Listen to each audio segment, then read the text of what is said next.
Chapter 1780. Lin Ge left the hotel and went straight to the hospital.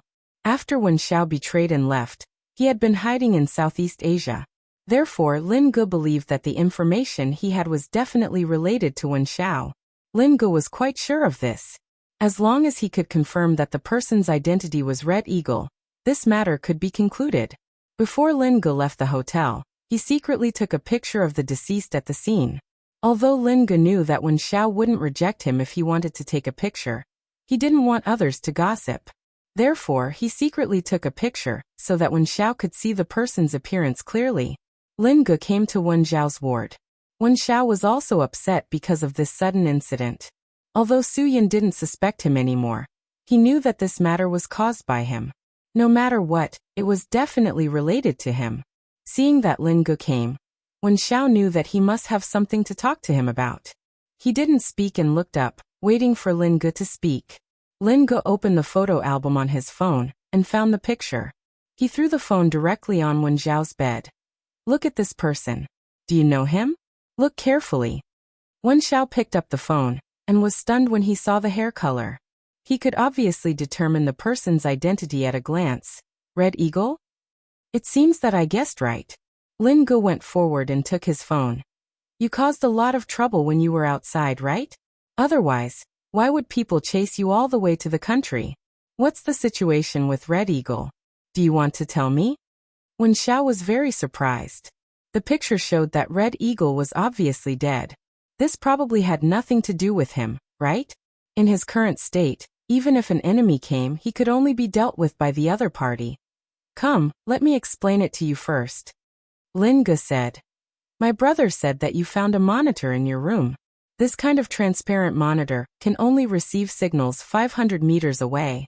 Within 500 meters of the hospital, there is only one hotel. And this mercenary, Red Hawk, died tragically in this hotel. Wen Xiao's eyes widened in surprise. He felt a stabbing pain in his head, as if there was something he wanted to remember but couldn't.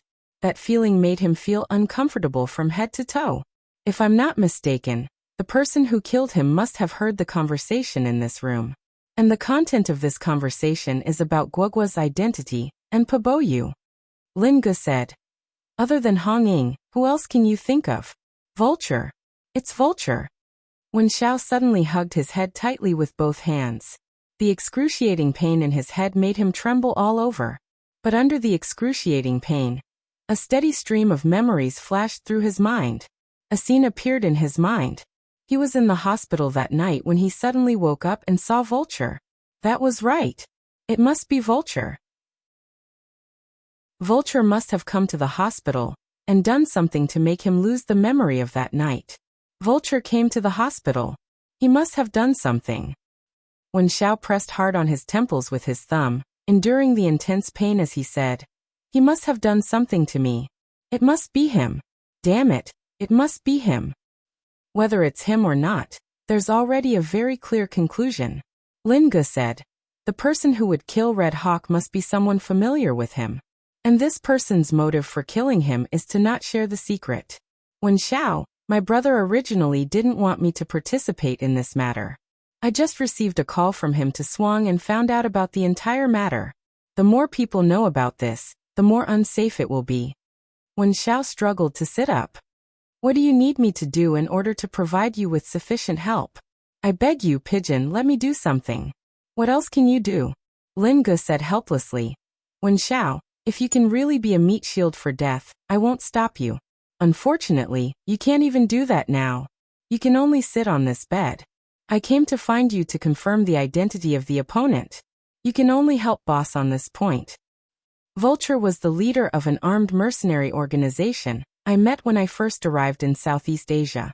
He was ruthless, determined, and ambitious. Later, because we had some differences in opinion, I left his organization. At that time he didn't want me to leave, so he killed me. Wen Xiao said. But he couldn't let me die in his hands.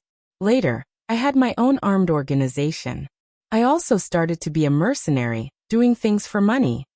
Lin Ge frowned. No wonder Wen Xiao's murderous aura had been so serious for so many years. It turned out that he had become a mercenary. It was normal for his murderous aura to be so serious after facing war and death every day. Later, Vulture and I became the biggest competitors, but I was able to beat him every time. Over time, his unshakable position in Southeast Asia fell. Wen Xiao said, later he couldn't survive in Southeast Asia, so he left and went to the Middle East to beg for food. There were many wars in the Middle East. Lin Ge was silent for a while.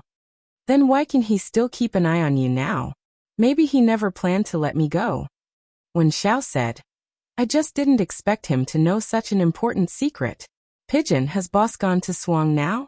Can you take me there? I really can't stay here anymore. I really can't take it anymore. Take you there? What kind of joke are you making?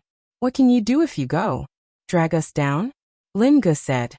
My brother won't let you participate in this matter. Wen Xiao, let me tell you for you, how much we have sacrificed. You know it in your heart. If you are not worth saving, then don't blame me for doing something behind your back. I'm not as kind as my brother. He's from the Dragon Brigade. You're from the Dragon Brigade, but I'm not. Don't forget what I do. Wen Xiao sneered. If you want to kill me, you can do it at any time. I've really suffered enough of the sacrifices you have made for me. I'm not worth it. It's good that you have this awareness. Lin Ge said, whether you're worth it or not, now that things have developed to this point. If we don't save you, who's half dead, then everything we've sacrificed is not worth it. Wen Xiao shook his head helplessly. He really couldn't do anything to help. This feeling was even worse than death. The biggest help you can give is to stop making my brother worry about you, Lin Ge said. After you recover, you should think about what you want to do. Take your life more seriously. Don't feel that it's better to die. Your life now doesn't belong to you. Wen Xiao nodded. He understood. He understood all these things, but he felt terrible. Pigeon, are you going to Swang to help boss? Of course I can't go, Lin Ge said. Who knows if Vulture is already on his way back. If he captures you and uses you as a shield, we won't be able to do anything. Don't worry. I believe that no one can stop my brother from doing what he wants to do. Immediately summarize Vulture's appearance, personality, and habits. These things will be useful to my brother. Okay. Wen Xiao nodded vigorously. If he could help Su Yun with anything he could do, he would definitely not disappoint everyone. Chapter 1781. Wen Xiao knew everything about Vulture very well. Vulture was very ambitious. He wanted a lot and wanted a lot. The reason why Vulture hated Wen Xiao so much was that Wen Xiao could get the power that he couldn't. As mentioned before, not everyone's inner demons could be unleashed. Vulture was one of those people who couldn't unleash his inner demons, because he was an evil person. Therefore, his inner demons weren't suppressed. Without suppression, they wouldn't be unleashed. Therefore, Vulture couldn't use the power of his inner demons, which was very annoying and regrettable for him. Therefore, he would definitely not give up on this opportunity to increase his strength. He would use any means necessary to obtain the most difficult opportunity in his life. As long as he seized this opportunity, he would be able to get all the power he wanted. Even if Red Eagle had always been his right-hand man and the person he trusted the most, he wouldn't hesitate to kill him because he couldn't share this opportunity with anyone else. According to Wen Zhao's understanding, Red Eagle was definitely a very vigilant person because they had fought more than once. Therefore, Red Eagle wouldn't easily show his back to someone he didn't trust. Red Eagle died from a sneak attack from behind, so it must be someone he trusted who did it to him. In this world, Vulture was probably the only person Red Eagle trusted. All the signs could completely prove that the murderer was Vulture. What happened in Swang was definitely Vulture's doing. Vulture wouldn't let the opportunity he sees slip away so easily. Therefore, if this matter is related to Vulture, it basically proves that Guogua is safe. Wen Xiao analyzed, Vulture is a careful person. If he succeeded, he would definitely clean up the scene. It's impossible for him to leave such a big loophole, and even provoke the police. Looking at the current situation, Vulture definitely didn't have the mood to clean up the scene because he didn't get what he wanted.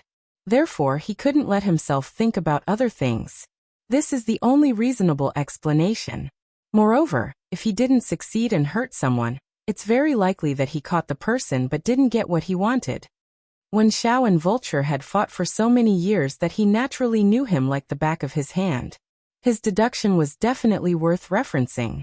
Lin Ge sorted out all the useful information and sent it all to Su Yun's mobile phone.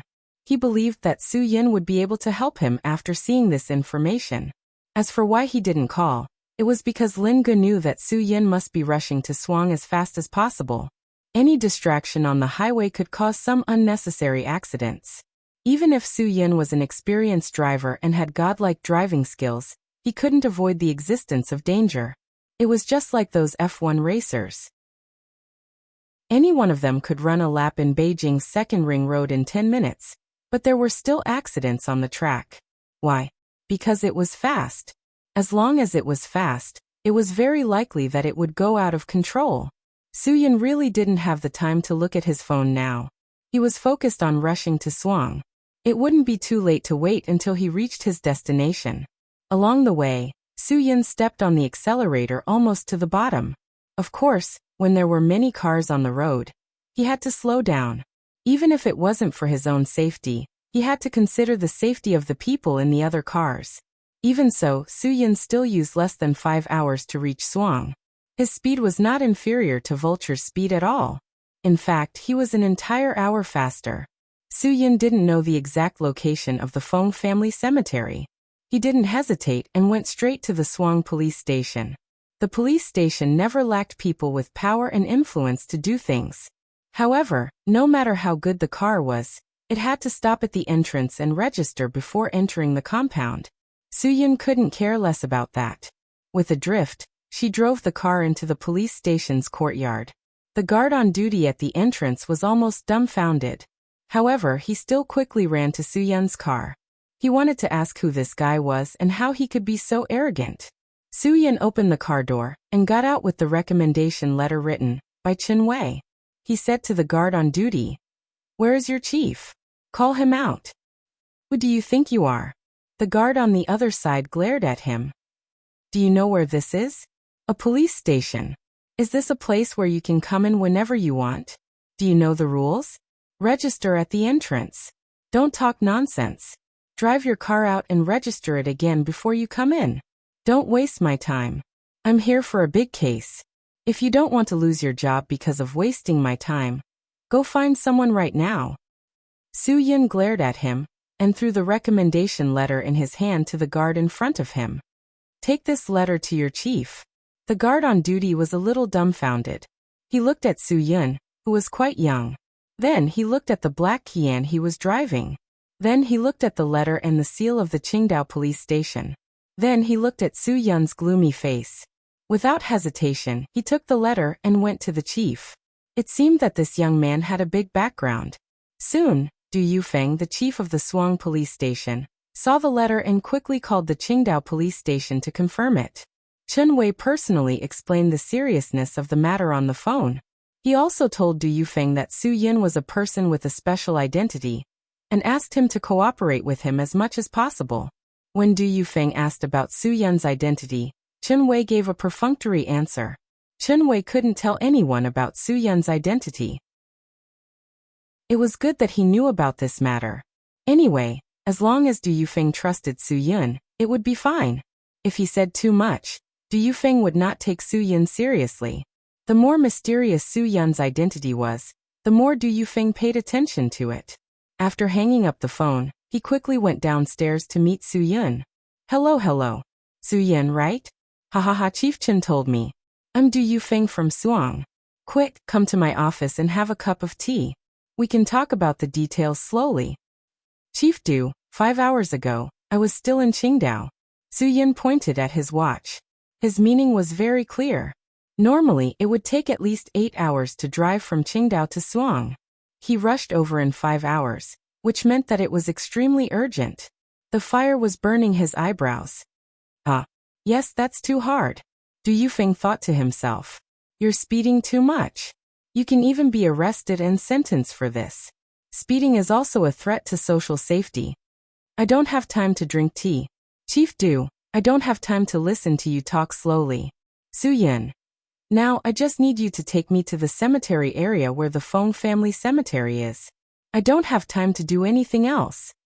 Chief Du smiled awkwardly.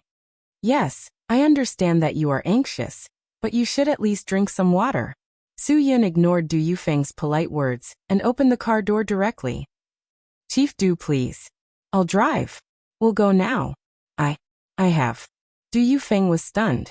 But after thinking about it, Chen Wei said that his identity was special, so he decided to cooperate. Then we'll go now. I'll put down the things in my hands first. We'll go now. I'll show you the way. After that, Du Yufeng directly got into Su Yun's car. He would call other people in charge in the car. Chapter 1782. Du Yufeng wanted to get closer to Su Yun in the car and ask him about his situation. After all, working with someone whose identity he didn't know would make him feel pressured. However, Du Yufeng couldn't determine Su Yun's situation based on Chen Wei's explanation. Xiao Su, haha, you don't mind me calling you that, right? Du Yufeng asked tentatively.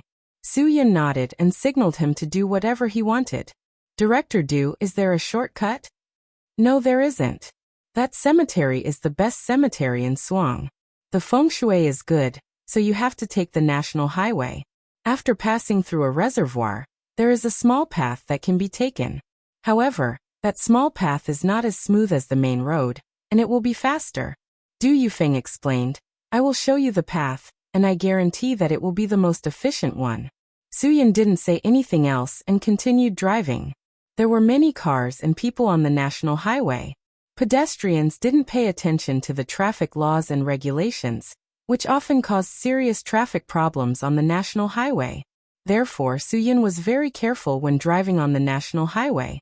In fact, regarding the traffic safety law, not only should the punishment for motor vehicle violations be increased, the punishment for non-motor vehicle violations and pedestrian violations should also be increased.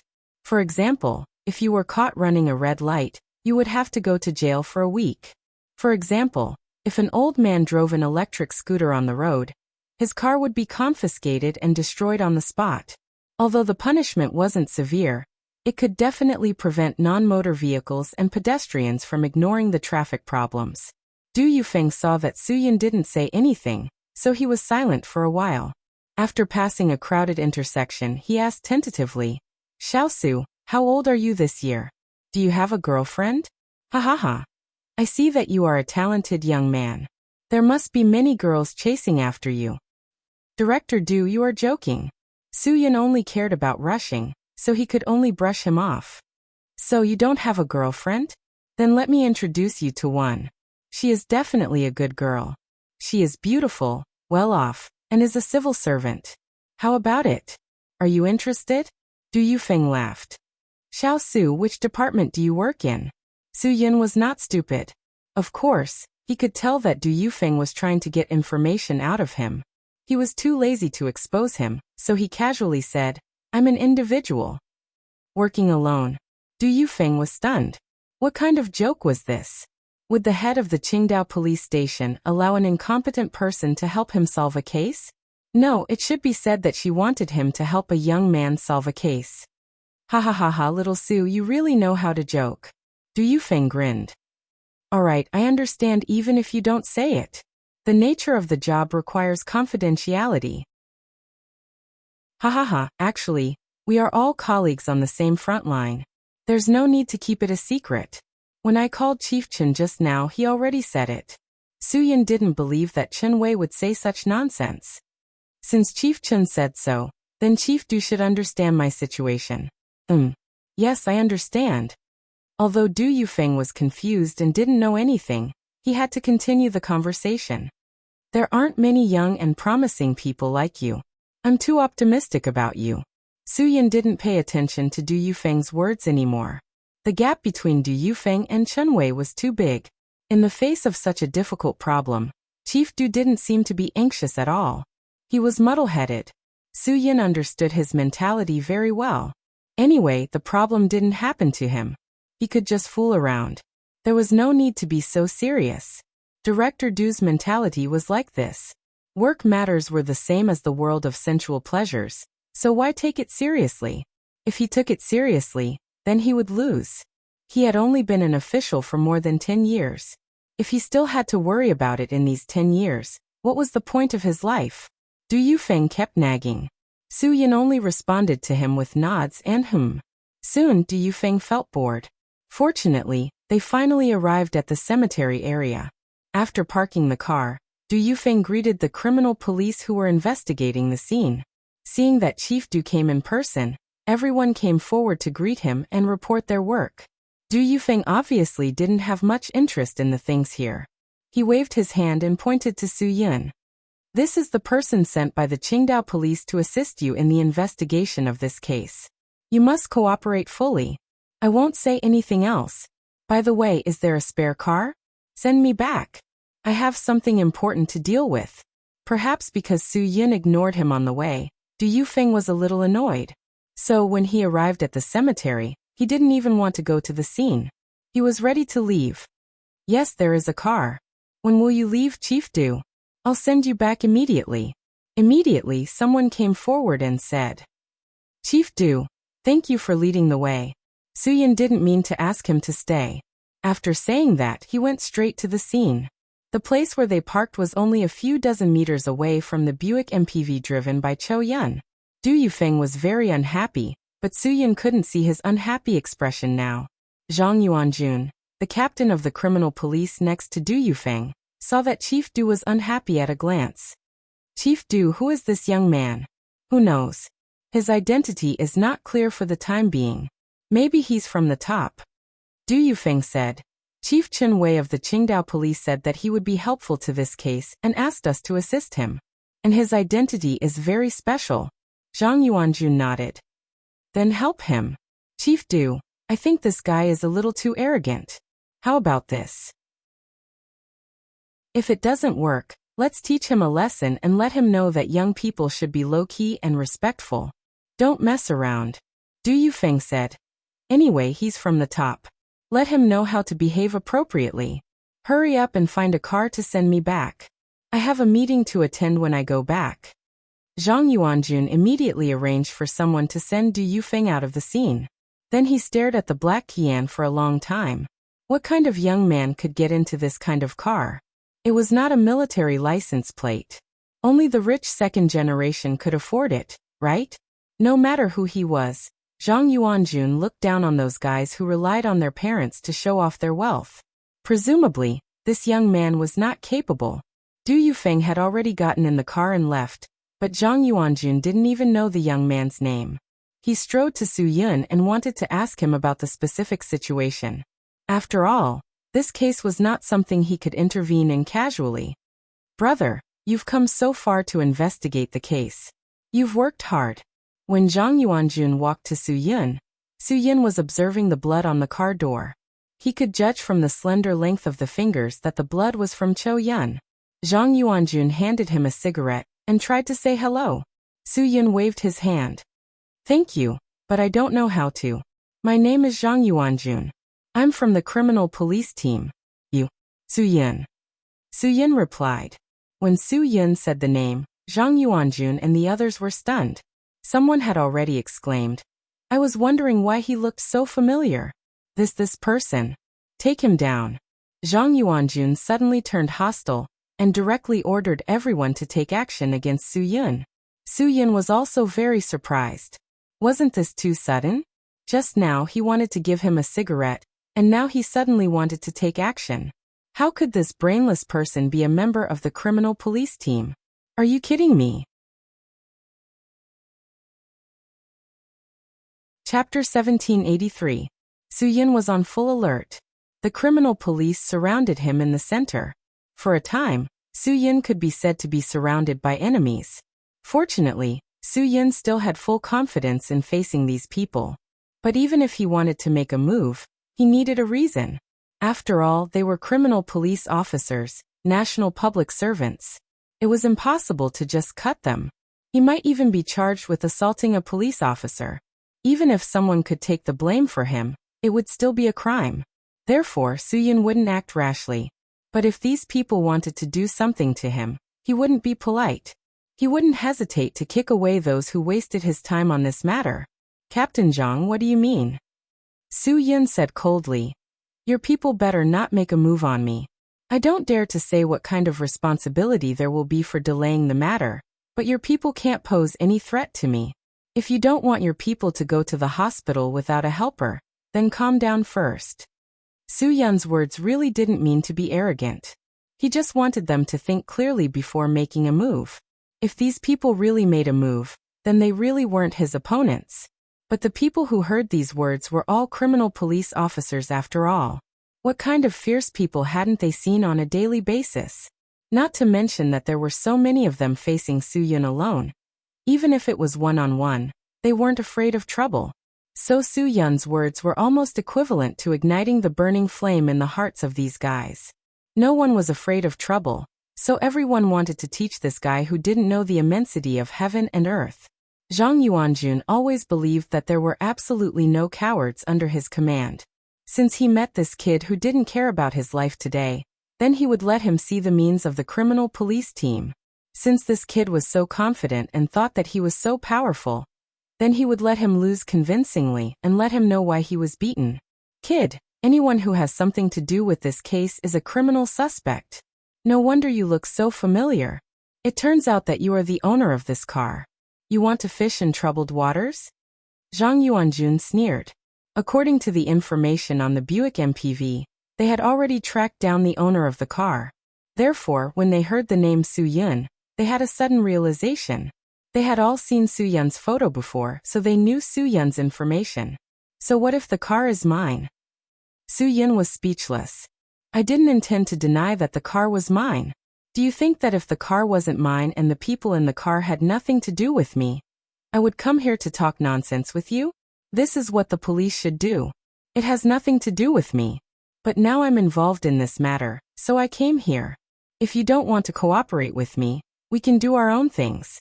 But only if you don't get in my way. Zhang Yuanjun was a little dumbfounded. This guy admitted it too quickly. The car was his and he didn't deny it at all. Who exactly are you? Ask your bureau chief. Su Yun said coldly. With such a sentence, Zhang Yuanjun really didn't dare to act recklessly. But after all, the brothers in the criminal police team were full of anger. Under the signal of one of them, someone couldn't stand it anymore. I don't care if you have a special identity or not. I will take you down first. With this thought in mind, two of the criminal police team members who were unconvinced suddenly pounced on Su Yun from behind. This was the way to deal with criminals. Directly pounce on the ground, and then lock both hands. No matter how fierce the guy was, he couldn't do anything. However, they really underestimated Su Yun's reaction speed. At the moment when the two of them pounced on him, Su Yun turned around and directly let the two guys pounce on nothing. Immediately after, Su Yun used his hands to control the two guys who wanted to sneak up on him. In just a second, the two agile criminal police officers were subdued by Su Yun with just one hand. The two people's wrists were intertwined behind their backs. Being controlled by Su Yun with just one hand, this feeling was really embarrassing. But at this point, struggling was meaningless. They had already used all their skills, but they couldn't break free from Su Yun's hands. Obviously, the difference in strength was too big. In the end, the two of them could only give up. In just one round, two of Zhang Yuanjun's subordinates were subdued.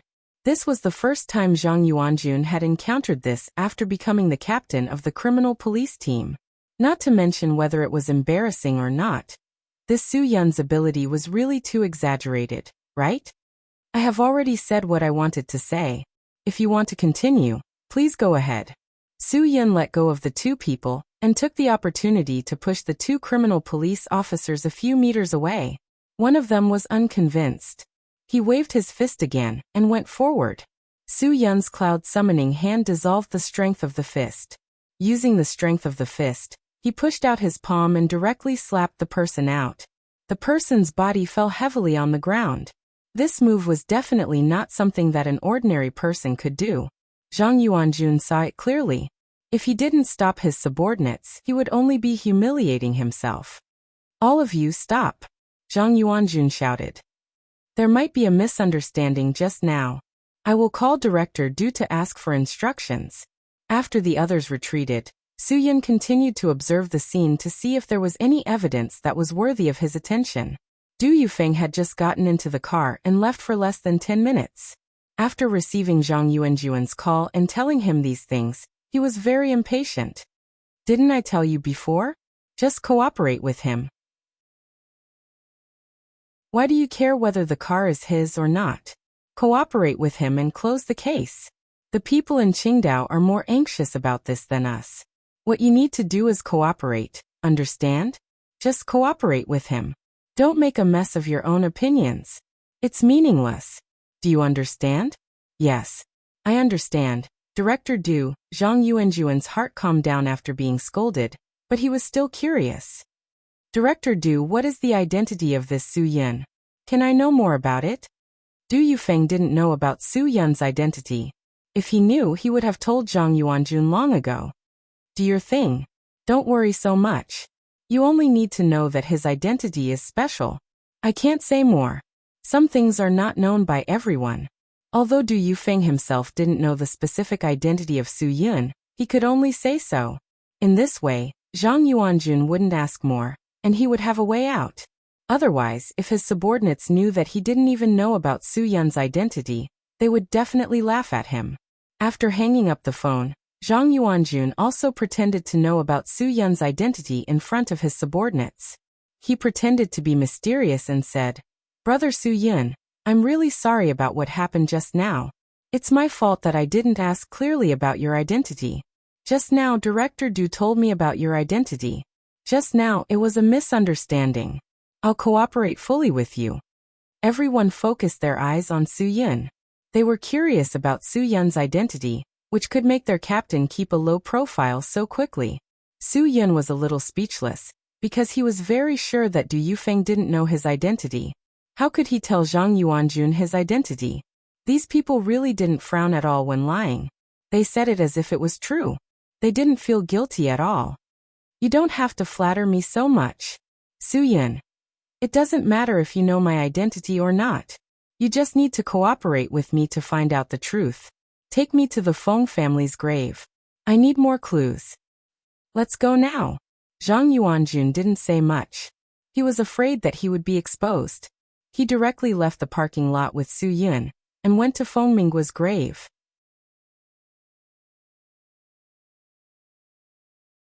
Chapter 1784. Although the two police officers who felt that they had been killed in seconds were not convinced, in the face of Su-Yun's strength, they had no choice but to accept it. There was nothing they could do about it. Most of the time, this strength represented the right to speak. If it had been Su-Yun who had been subdued by them earlier, they would not have felt so wronged now. If he felt uncomfortable in his heart, he could only blame himself for not being able to do anything. He could only follow behind Su-Yun and Captain Zhang Yuanjun as they headed towards the tomb area. Although they did not feel good about it, the job requirements forced them to follow behind obediently and fully cooperate. This feeling of failure was quite strong. The scene at Feng Minggua's tombstone had been investigated and collected evidence, so it was difficult to maintain the original appearance. However, Su-Yun's goal was clear. The first thing he wanted to see was the things inside Feng Minggua's tombstone. The empty urn made Su-Yun feel as if something had hollowed out his heart. He had a headache because Paboyu was gone. Where was Paboyu? This was the key to the problem, and also the first thing Su-Yun wanted to find. On the way to the tomb area, Su-Yun had already seen the message from Lin Guo on his phone. Su-Yun had read everything about Wen Zhao's analysis of the other party in detail. If the crime scene was very messy, it meant that Vulture did not get what he wanted, which meant that Guoguo was still safe. There was no problem with these inferences, but there was a problem. If these inferences were correct, then the first thing Su-Yun had to find was Paboyu. Only by proving that Paboyu was not in the hands of the other party would these inferences be meaningful. If they did not even know where Paboyu was, then these inferences would have no basis. Did you find anything at the scene? Su-Yun asked. Captain Zhang, I need you to give me everything you found at this place. This is very important to me.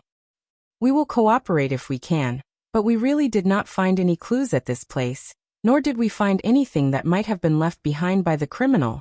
Zhang Yuanjun said. The criminal is very cunning, and the scene is very chaotic. There is almost no valid evidence. Clearly, the chaos at the scene represented a fierce battle. Su Yin frowned. Then who moved the tomb? It was already like this when we arrived. Someone must have dug up the cemetery. And since your car is here, then the people in your car are closely related to what happened here. Zhang Yuanjun frowned. Who drove your car here? What's the connection between it and Feng Minggua's tombstone? Can you tell us? Don't let us guess blindly. This will help us solve the case, right? What is the motive of the person who came in that car? The person who came here in this car is Feng Minggua's granddaughter. She came here during the Qingming festival. What motive do you think she has? Su Yun said faintly. I don't need to say more, right? There's nothing suspicious about the people in the car, but someone attacked the people in the car. Do you understand? Zhang Yuanjun nodded his head in realization. It was obvious that someone had come for the items in the tomb. The urn in the graveyard was empty, which meant that Feng Minghua wasn't buried here at all. But this place had been dug up. What was buried here? The things in the cemetery are very important. If you find anything, you must tell me. Su Yin said. If we can't find the things in the cemetery, there's no point in investigating. Paboyu was not found successfully. Su Yin tried his best to take a deep breath to calm himself down.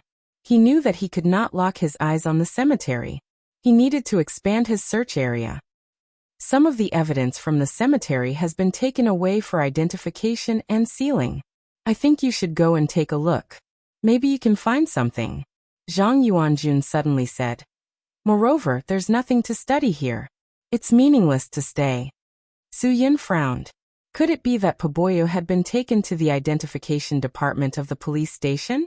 Whether it was or not, Su Yin wanted to confirm it himself. Can you help me call your director, Du? Ask him to order people to take care of all the things brought back from this place. Of course, no problem. Zhang Yuanjun nodded. He was sure that Su Yin was hiding something from them because he cared too much about the things in the cemetery. Maybe there was really some treasure inside. Otherwise, why would there be such a big commotion? The cemetery was not quiet for the whole day. Now that everyone had finally left, the cemetery keeper nagged at the group of tombstones for a long time.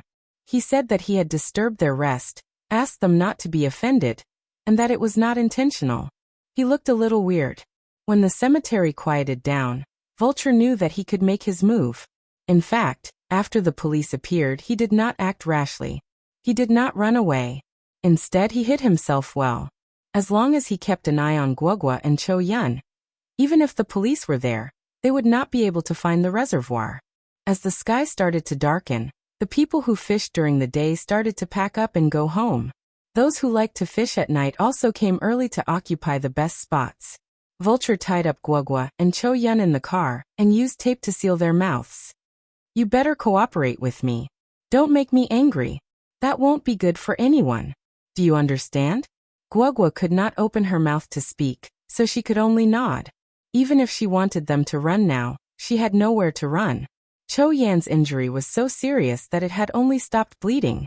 She couldn't run far at all. She needed to rest. Guogua was the only one who could compete with Vulture. After Vulture tied the two up, he went straight to the manager of the reservoir. At this time, the manager was preparing to collect the fees from the fishermen who came at night. Vulture's sudden appearance was quite scary. After all, he did not look like a Huaxia person. Tonight no one will come to the reservoir to fish. I want to fish here alone. Vulture was very direct and explained his purpose in one sentence. This is such a big reservoir. Just for you alone? What kind of leader are you? The manager said disdainfully. The reservoir is not your house. You can do whatever you want. It belongs to us. We have the final say. A fisherman costs 30 yuan a night. There are hundreds of people in one night. If you don't want them to come, then are you going to pay for it? How much? Vulture did not care about the other things he said. How much? I'll take care of it. How? How much? The manager was stunned. Usually they could collect 35,000 yuan a night.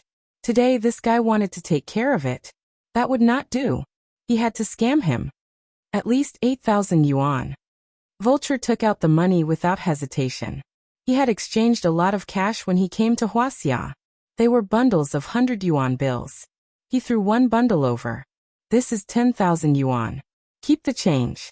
But if anyone disturbs me, I promise you will not have a good ending. As he spoke, Vulture picked up the manager's teacup and crushed it in his hand. He rubbed his fingers in his palm, and the broken white porcelain was crushed into powder. This was not a magic show. The manager was very clear that his teacup was definitely not a prop. He was definitely not a scammer. I promise that no one will disturb you. The money grubber put away the $100 bill. He was overjoyed. The reservoir was the public property of their village. They knew how much they could charge for a night. As long as he paid 5,000, it would be good enough. The rest would be his.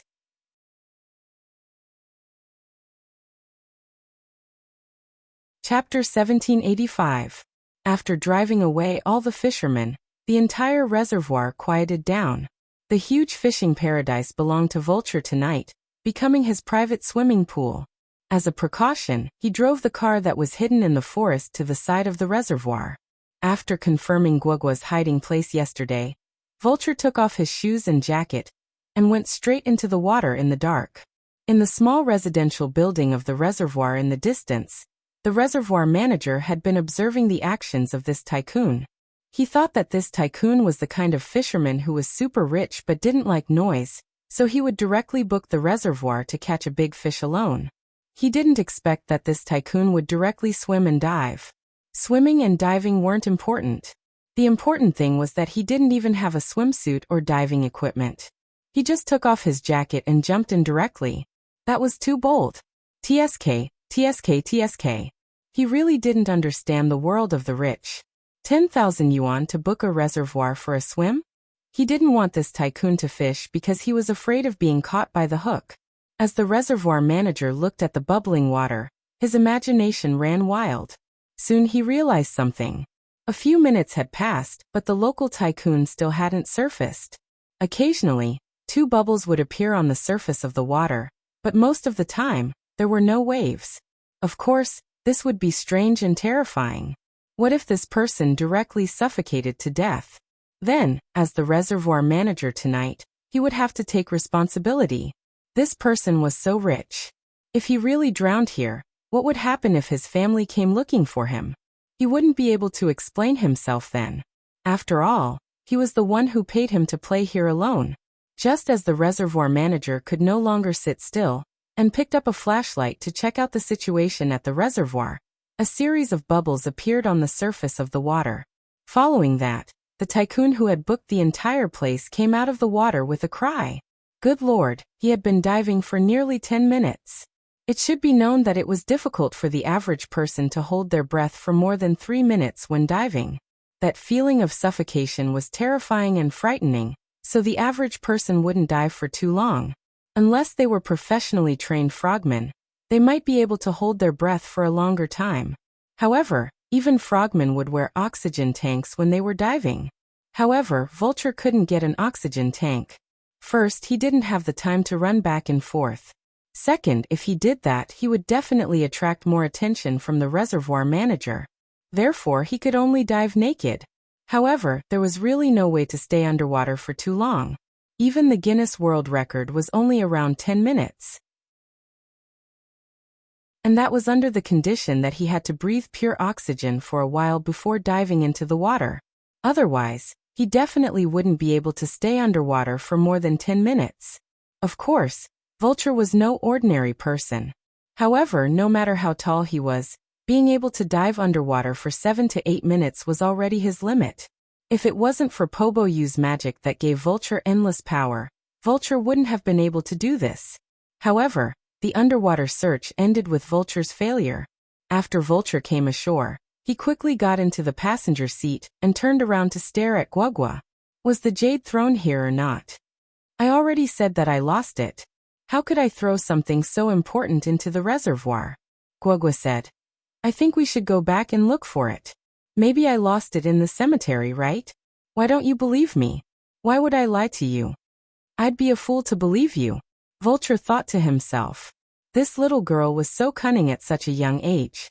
The more she didn't let Vulture look for it in the reservoir, the more certain Vulture was that Poboyu was in the reservoir. She even left it in the cemetery.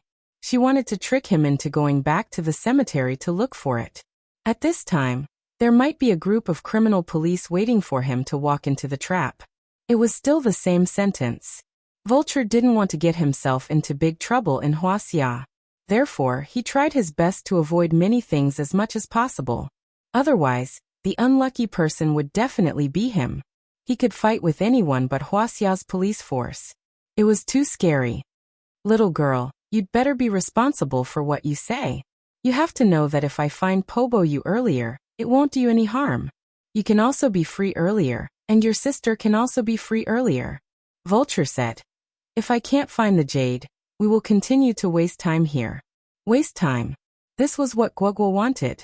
Since what happened in the cemetery had alarmed the police, and their car was still in the parking lot, it was only a matter of time before the news reached Su Yun. Perhaps Su Yun was already on his way to Su Hang.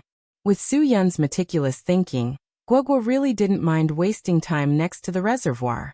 As long as Su Yun came, this guy wouldn't be able to escape even if he had wings. Guogua thought to herself. Let's see how long you can be smug for.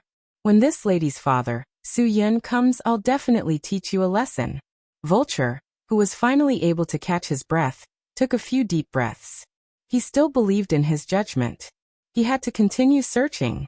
As long as he worked hard enough to grind an iron pestle into a needle, the heavens wouldn't let him down. Vulture believed that as long as he searched the bottom of this area, he would definitely be able to find what he wanted. What was this called? This was called perseverance. This was called, the road to happiness is strewn with setbacks. With this persevering heart, Vulture once again pulled himself together, got out of the car, and dived into the pitch-black reservoir once more. In the manager's small house in the distance, the manager of the reservoir was really confused. The rich people these days were really humane and perverted. It was really something that ordinary people like them could not understand. The things they did were so strange and perverted. He finally understood that this rich nouveau riche was neither diving nor swimming. He was just humiliating himself. He just wanted to see when he could suffocate himself to death. The manager suddenly thought that if something happened, he had to have some evidence to prove that it had nothing to do with him. He took out his phone and got ready. When the rich man came out of the water, he went back to the car to rest for a while. When he went back into the water again, the reservoir manager filmed the whole process. He wanted to film it like this.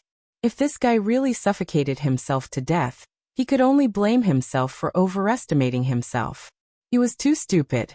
Just like that, the manager waited and waited. This time, he actually waited for 10 minutes before the water surface bubbled. And he came out of the water.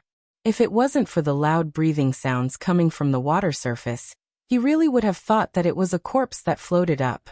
TSK, TSK, TSK. If this continued, there would definitely be a time when he would die. The manager shook his head helplessly, but he felt that something was wrong. Thinking about it, who would be so stupid to suffocate themselves again and again? This guy always went into the water at this place. Could it be that there was something underwater? Could this thing be worth 10,000 yuan for him to dig it out? The manager was a little surprised. Why didn't he think of it in the beginning? Now that he thought about it, although this guy was generous, the car he drove wasn't a luxury car. It was just a very ordinary SUV. Even a slightly better family with a formal job could afford it. Of course, this car was rented by Vulture. After he crossed the border from Southeast Asia, he rented this car. In order to keep a low profile, he rented a very common car. It was very good to avoid people's attention. The more the reservoir manager thought about it, the more he felt that something was amiss. He decided that he would personally go over there and see what kind of tricks this guy was playing. If there were any benefits, he would definitely take a share of it. Or he would directly refund the 10,000 yuan and let him leave. Chapter 1786. The reservoir manager was destined to be in trouble. He held a flashlight and staggered towards the car. He had drunk a little at night, so his footsteps weren't steady at all. There were a few times when he almost fell into the reservoir. When he staggered to the side of the car, he really thought his eyes were playing tricks on him. Through the dark green window film, he seemed to see two vague figures in the car, and they were making weak muffled sounds. Clearly, Guagua and Cho Yun in the car had seen the guy who had suddenly appeared. According to the time Vulture had taken to get into the water, it would take another 5 minutes for him to surface for a breather. If they could get the help of the person outside in the next 5 minutes, as long as he helped release Cho Yun could quickly drive away with Guagua. She only needed 3 minutes to drive the car out of the dilapidated road in the reservoir area. As long as they were on the main road, even if Vulture had wings, he wouldn't be able to catch up to them. Now what the two of them needed to do was to keep asking for help, and let the person outside the car notice their existence. Although the reservoir manager had drunk a little too much, his eyesight and ears were still quite good. When he heard the sound and saw the figure, he realized that something was wrong. He subconsciously wanted to open the car door, but the moment his fingers touched the door, he became afraid. What was he afraid of? He was afraid of revenge. If a person who could casually take out $10,000 wanted to take revenge on him, wouldn't it be easy? Wouldn't he be able to buy his life with a little money? No, this couldn't be done recklessly. Sometimes, a person's heroism was definitely harmful. It was best not to be so impulsive. But if the person in the car could get his help, then he would have done a great deed. In this dilemma, the reservoir manager was in a dilemma. He was worried about the person in the car, but he was also worried about the person who could surface at any time. But at that moment, the water surface bubbled. The reservoir manager knew that the person in the water was about to come up, but he had nowhere to hide now. He didn't want the person to know that he had seen something he shouldn't have. This time, Vulture came out faster because he was still grabbing handfuls of mud with both hands.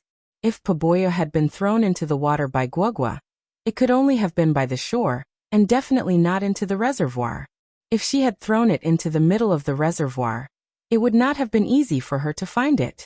In theory, such a large piece of Pobo jade would definitely sink to the bottom of the water instead of floating out with the current. Vulture had searched the area within a radius of 10 meters around this point, but all he could find was more mud and more mud. He couldn't even find a trace of Poboyu. Obviously, Vulture was getting impatient. He finally couldn't hold it in any longer. He floated to the surface of the water and prepared to deal with Guagua. He wanted to see if she would still be so stubborn. He had to get some meaningful clues. If this continued, he would be left with nothing. Just like that, he wasted his time in vain. Puff! Vulture came ashore and shook the water off his body. Then he saw a figure standing beside the car. Vulture, who was on high alert, almost used a big move to instantly kill this guy. "Boss, are you taking a shower? Do you need soap and a towel?" The reservoir manager didn't know what to say. He was a little dumbfounded. Why don't I get you a bar of soap? Haha. How can you take a shower without soap? What, do you still want shampoo? I have big bags of them. They don't cost more. I have soft, light, clear, all kinds of big bags. They cost 20% more and cost 150 yuan per bag. Vulture was a little confused by the reservoir manager. He didn't know if he was promoting small bags of shampoo or big bags of instant noodles. "I'll give it to you. It's free." The reservoir manager laughed. "What's the relationship between the two of us? From now on, we're brothers. If you come in the future, just say hi to me.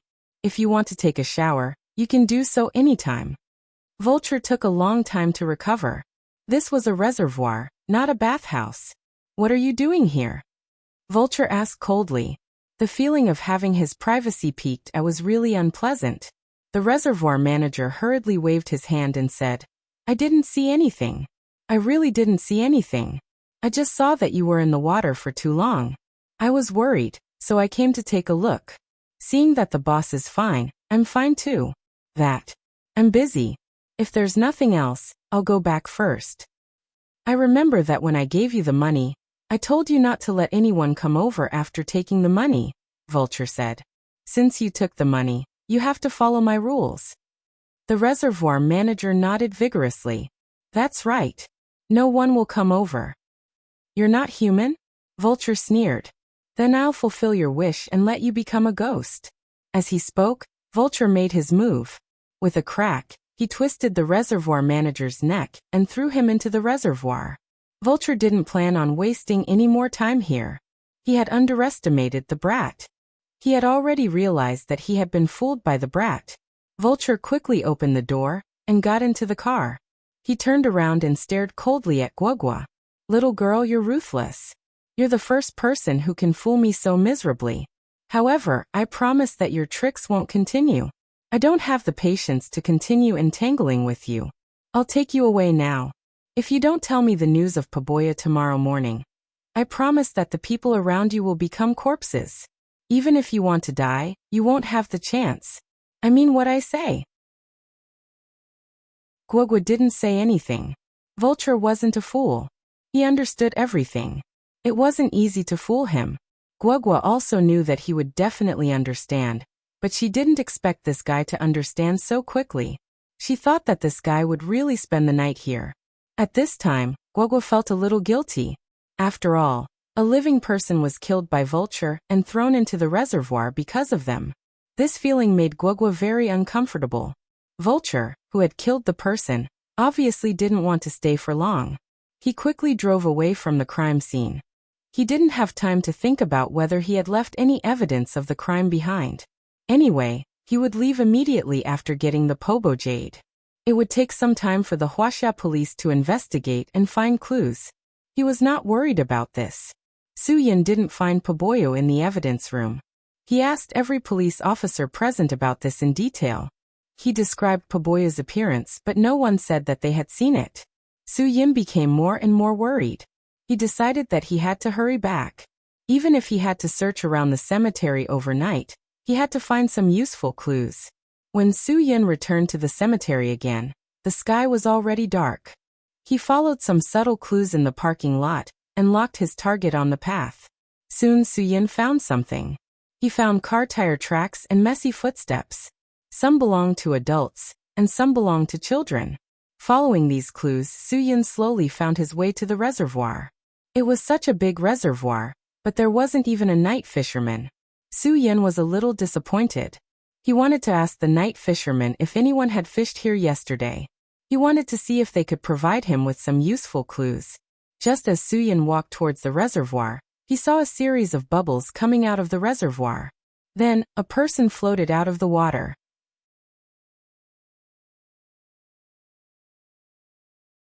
Chapter 1787. Su Yin did not even think as he rushed forward. No matter who floated out of the water, he could not leave them to die. The person in the water was struggling. It was obvious that he was drowning and not playing with the water. However, when Su Yin rushed to the side of the reservoir, the person who seemed to be drowning was struggling to swim to the shore. It was obvious that he was a good swimmer. That's right, this was the reservoir manager who had his neck twisted by Vulture and thrown into the water. This guy was really lucky. Just now, when Vulture twisted his neck, it didn't break his neck.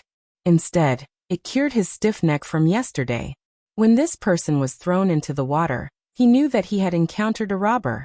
If he was not careful, he might lose his life. If he lost his life, who could save him? No one. He could only save himself.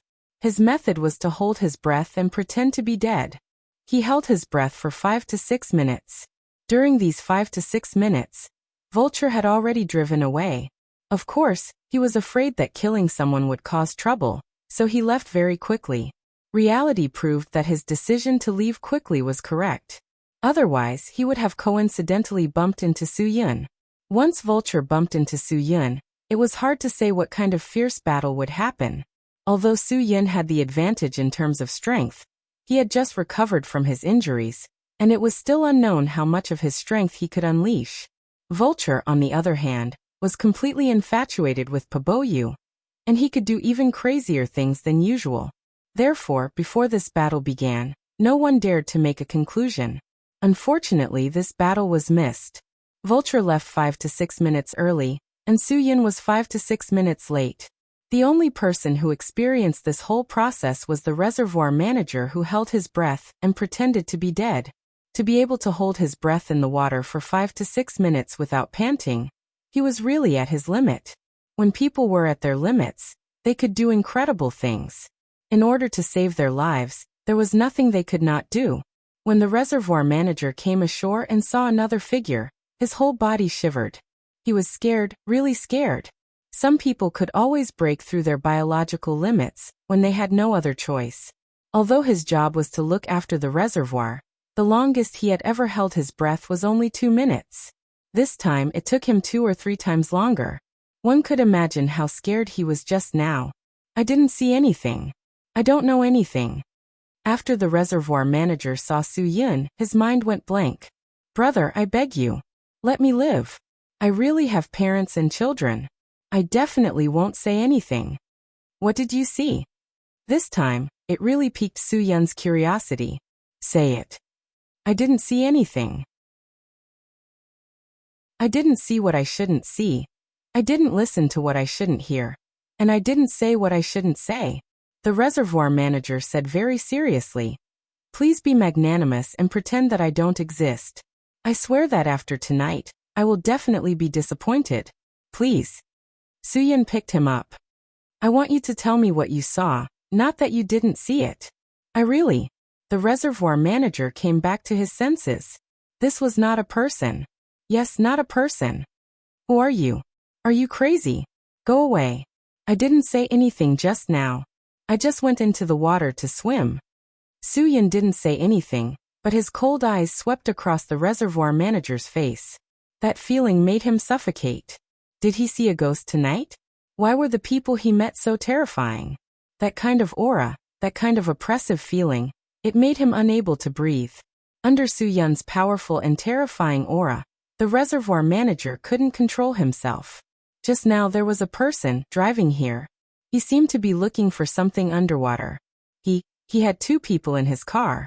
They seemed to have been kidnapped by him. That's all I know. Really, I really don't know anything. That's all I know. When he found out that I saw his secret, he wanted to break my neck, kill me, and throw me into the reservoir. Then how did you survive? Su Yun was very surprised. Vulture was an expert in the mercenary world.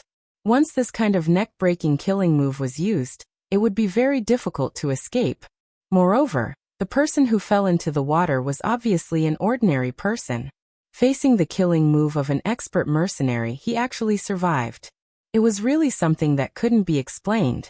The reservoir manager grinned awkwardly. I was sleeping last night, and my neck was stiff. Just now his move, fix it for me. With a stiff neck, he actually managed to survive. His life was really tough. Su Yun frowned and observed the surrounding situation. According to the tire tracks, a car had indeed just passed by here. Su Yun had to make a bold guess. The person who killed this person was Vulture, and the 2 people who were kidnapped in the car were Guagua and Cho Yun. What's the brand of the car? What's the license plate number? Su Yun asked. The reservoir manager was dumbfounded. How could he remember so many things? I forgot.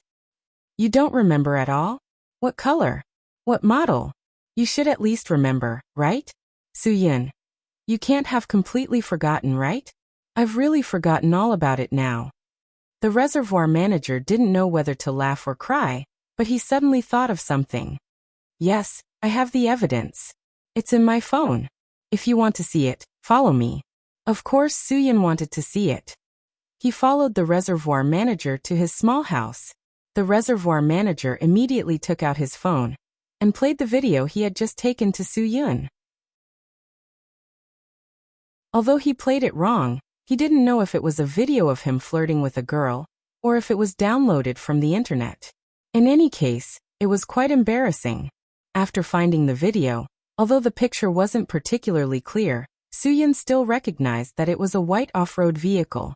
The general shape looked like an old CRV, but the license plate couldn't be seen clearly. This was the only effective clue Su Yun had at the moment. Su Yun didn't have time to say anything to the reservoir manager. He quickly rushed back to the small road where he had parked his car. Now he needed to find the car. It was obviously impossible for him to do it alone in such a big swang. Without thinking, he dialed the number that Du Yufeng had left for him. Du Yufeng had told Su Yin this number before he got off work. He had very kindly told Su Yin to call this number if he needed anything. He had promised to help him solve the problem as soon as possible. However, Du Yufeng was thinking in his heart that he shouldn't call him. He shouldn't call him when he was resting. That was too annoying. However, now that Du Yufeng had just made a cup of tea and was sitting comfortably on the sofa, preparing to watch something like Speed and Gay 8 with his family, Su Yun's phone call came. When he saw the number displayed on the phone, Du Yufeng's brows directly frowned. But he still had to adjust his mood and pretend that he had just finished his work. He picked up the phone. Hello? Su Yin? Director Du, I hope I'm not disturbing your rest at this time. Su Yin. If I'm disturbing, I really can't help it. I just found an effective clue and need you to cooperate with my work. Du Yufeng was stunned. This Su Yin really had some ability. So many people in the criminal police team under him said that they needed some time to organize the clues. This Su Yin was really amazing. He went to the cemetery alone and called to say that he had a clue. Just say it. As long as you need me, I will fully cooperate. Du Yufeng was really energized by Su Yin.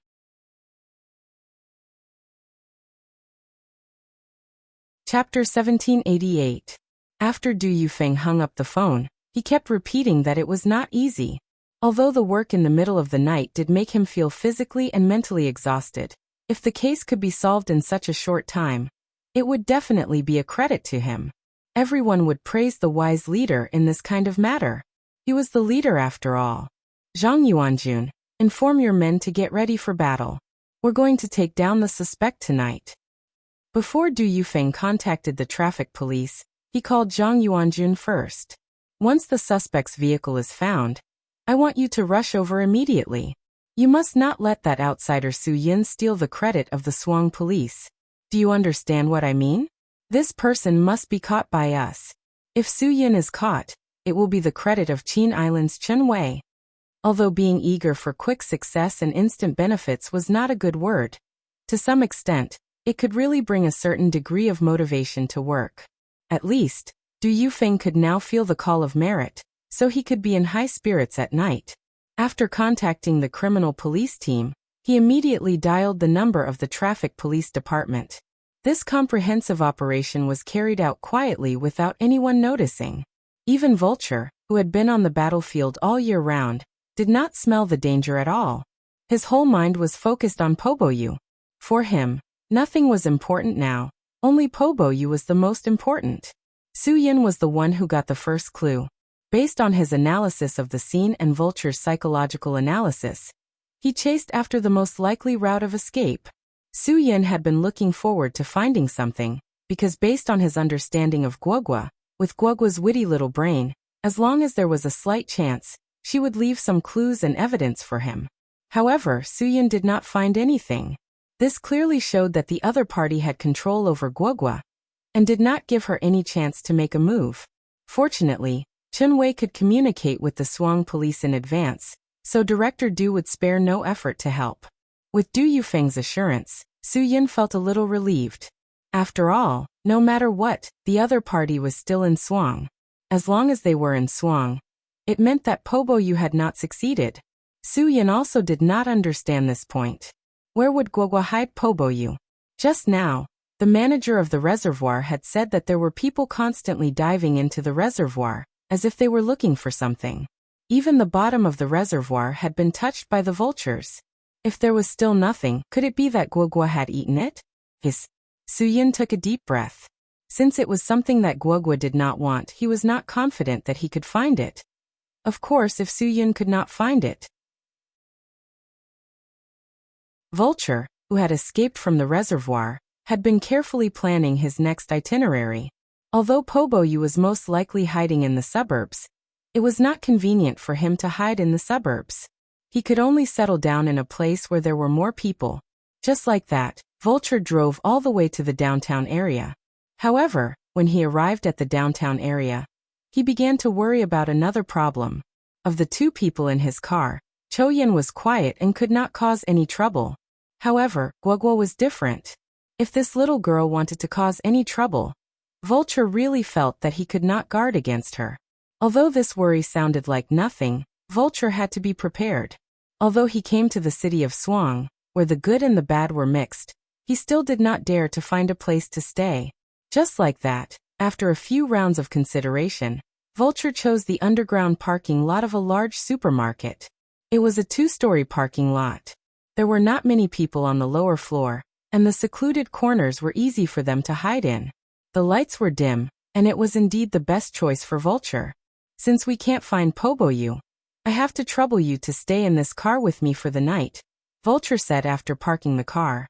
I don't have anything to eat, and I don't have water. If you figured out where Poboyu is, then tell me while you can still speak. Vulture decided to use a new method to solve this problem. He had to endure. Just like how he had endured Vulture. He did not believe that a child could last long without eating, drinking, and sleeping. Sooner or later, she would not be able to endure it, and it would be soon, very soon. After all, none of them had slept since last night. Furthermore, they hadn't had a drop of water for the entire day. Even Vulture himself felt that his mouth was a little dry. However, he did not dare to leave them here alone to buy water and food, so he could only endure it with them. Guogua, who had been nervous all this time, did not feel thirsty or hungry at all. However, after hearing what he said, she suddenly felt hungry and thirsty. This feeling was really uncomfortable. As long as you tell me the whereabouts of Poboyu, or take me to find Poboyu, then no matter what you want today, I can satisfy you, Vulture said. As long as you give me Poboyu, I will take you to eat whatever you want to eat. Whatever you want to drink, I will buy it for you. You don't have to endure it so badly, right? Guogua rolled her eyes in disdain. She did not say a word. He wanted to bribe her with this little thing? This guy was really looking down on others. Guogua wasn't afraid of this at all. Wasn't it just holding it in? Anyway, everyone was the same. They hadn't eaten or drunk anything since last night. Let's see who would give up first. Little girl, you are quite stubborn. Then I really want to see how long you can endure, Vulture said. You know, once I was ambushed on the battlefield in the Middle East. In the pile of corpses, I did not drink a single drop of water. When I was thirsty, I chewed on grass roots and leaves to obtain a small amount of water from them. Just like that, I persisted for 4 days and left the encirclement. Do you think you can endure it longer than me? The tape on Guogua's mouth had not been removed, so she could not speak. Otherwise, she would have said directly, "Who doesn't know how to brag? You take your time to think about it. I am going to sleep first." Vulture found a comfortable position and said, "Little girl, even if you don't think about yourself, you should think about the person next to you. I know that she used some elixirs to treat her injuries, but she lost so much blood. It is already very exaggerated that she did not replenish her blood in time. If she can't even replenish her water, then I am afraid that she will be the first to die among the 3 of us." Guogua's heart thumped. Even if she knew that Vulture was deliberately provoking her, there was no way to deny that Vulture was telling the truth. Cho Yun could not endure it like them. She needed water too much. Cho Yun shook her head and looked at Guogua with a firm gaze. She wanted to tell Guogua with her eyes that she must hold on. She must hold on. She must not let all her previous efforts go to waste because of her. She wanted Guogua to believe that someone would come to save them sooner or later. Su Yun would definitely come. Guogua could not help but bite her lower lip. If she was alone, she would definitely fight to the death with the other party. But what about Cho Yun? What should she do? Guogua racked her brains but could not think of any way to let Cho Yun get help first. Was he really going to resign himself to fate like this? No, there must be other ways. There must be other ways to solve this matter.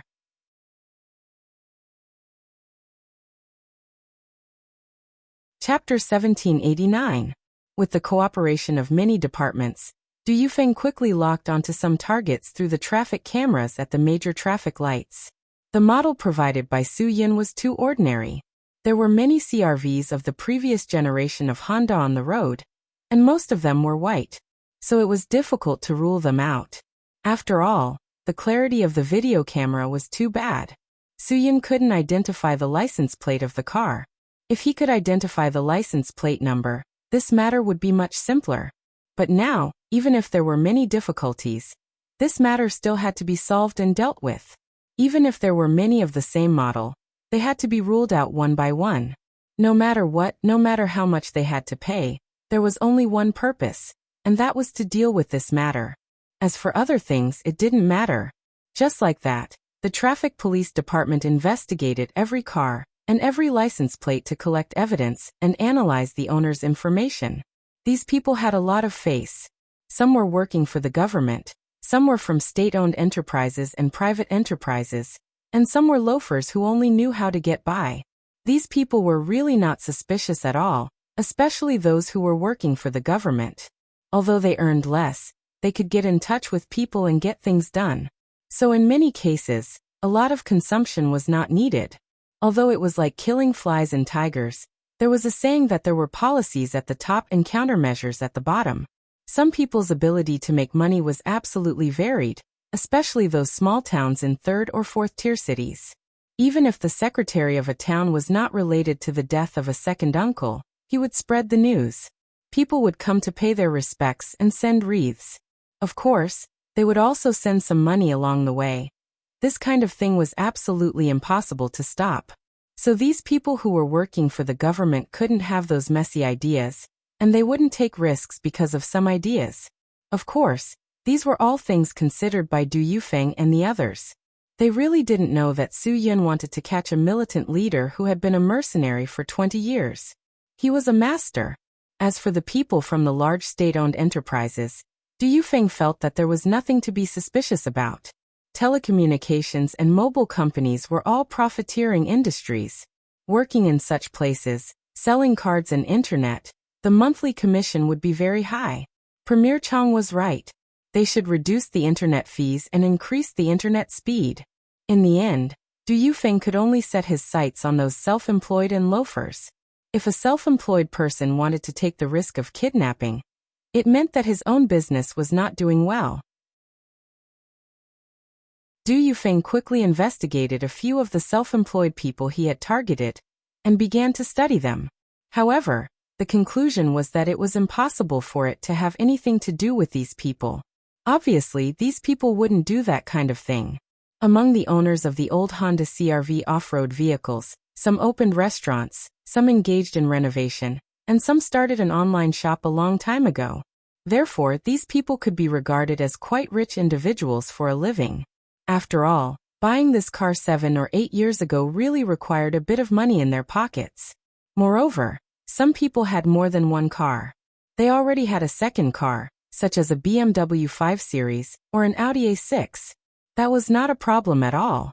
There was nothing to be suspicious about these people. Then the only ones left were those loafers. It could only be that these people did this kind of thing for the sake of money.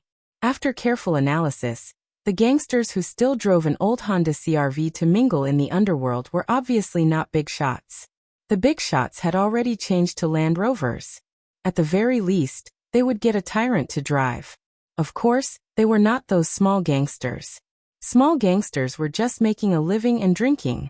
If they could afford to smoke, go to bars, and take a taxi when they went out.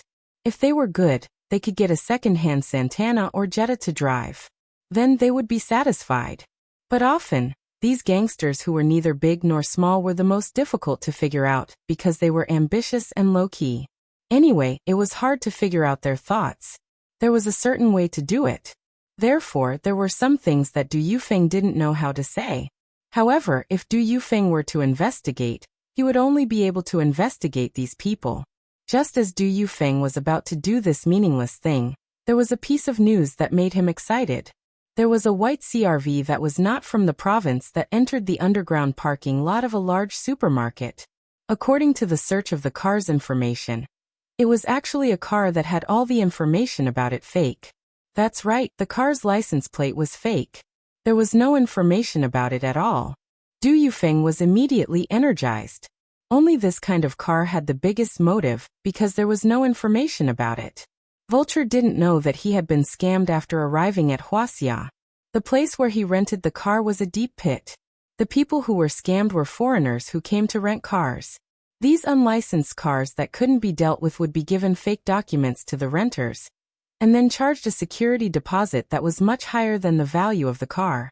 After the car was confiscated, they wanted to go back and look for it, but the renters refused to admit it. There was no evidence to investigate them at all. This time Vulture was scammed. But after all, he didn't plan to return the car. It didn't matter if he was scammed. But this car with a fake license plate had caused him a lot of trouble. No matter what, he couldn't get away now. Du Yufeng directly went to the scene and brought all the criminal police officers with him. When he did all this, he didn't inform Su Yun in time. That's right, he wanted to steal the limelight and fight for the credit. So he didn't want to leak the information to Su Yun in advance.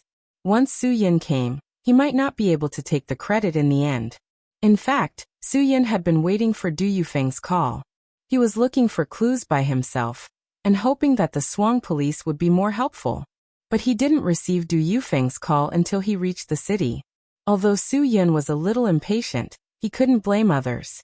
After all, this was not an easy thing to deal with. Su Yun also believed that Vulture had the ability to avoid some things. At this time, Su Yun saw several special police vehicles go straight in one direction. He frowned. Was there another big case at this time? It seemed that Director Du didn't have it easy. Su Yun felt a little sorry. No one had it easy. Just now, he had said that Director Du didn't care. In fact, now that he thought about it, Director Du had done a very good job. At this time, he could still give him so much help. Although he still had to look for clues about Vulture, after all, something had happened in front of him. No matter what, Su Yun was also a member of the Dragon's Fury Special Forces. The matter in front of him was a top priority. If he really encountered something that he could solve easily, he would feel guilty if he didn't take action. Thinking so in his heart, Su Yun couldn't help but drive to follow the vehicles of the special police. Perhaps this was a kind of occupational disease. He couldn't bear to see any little bit of danger appear among the people. After all, this was a downtown area. If the special police were dispatched, it obviously showed how dangerous this matter was. The more Su Yun thought about it, the more uneasy he felt. The sooner he solved the problem, the sooner he could give the ordinary people a safe and stable social order.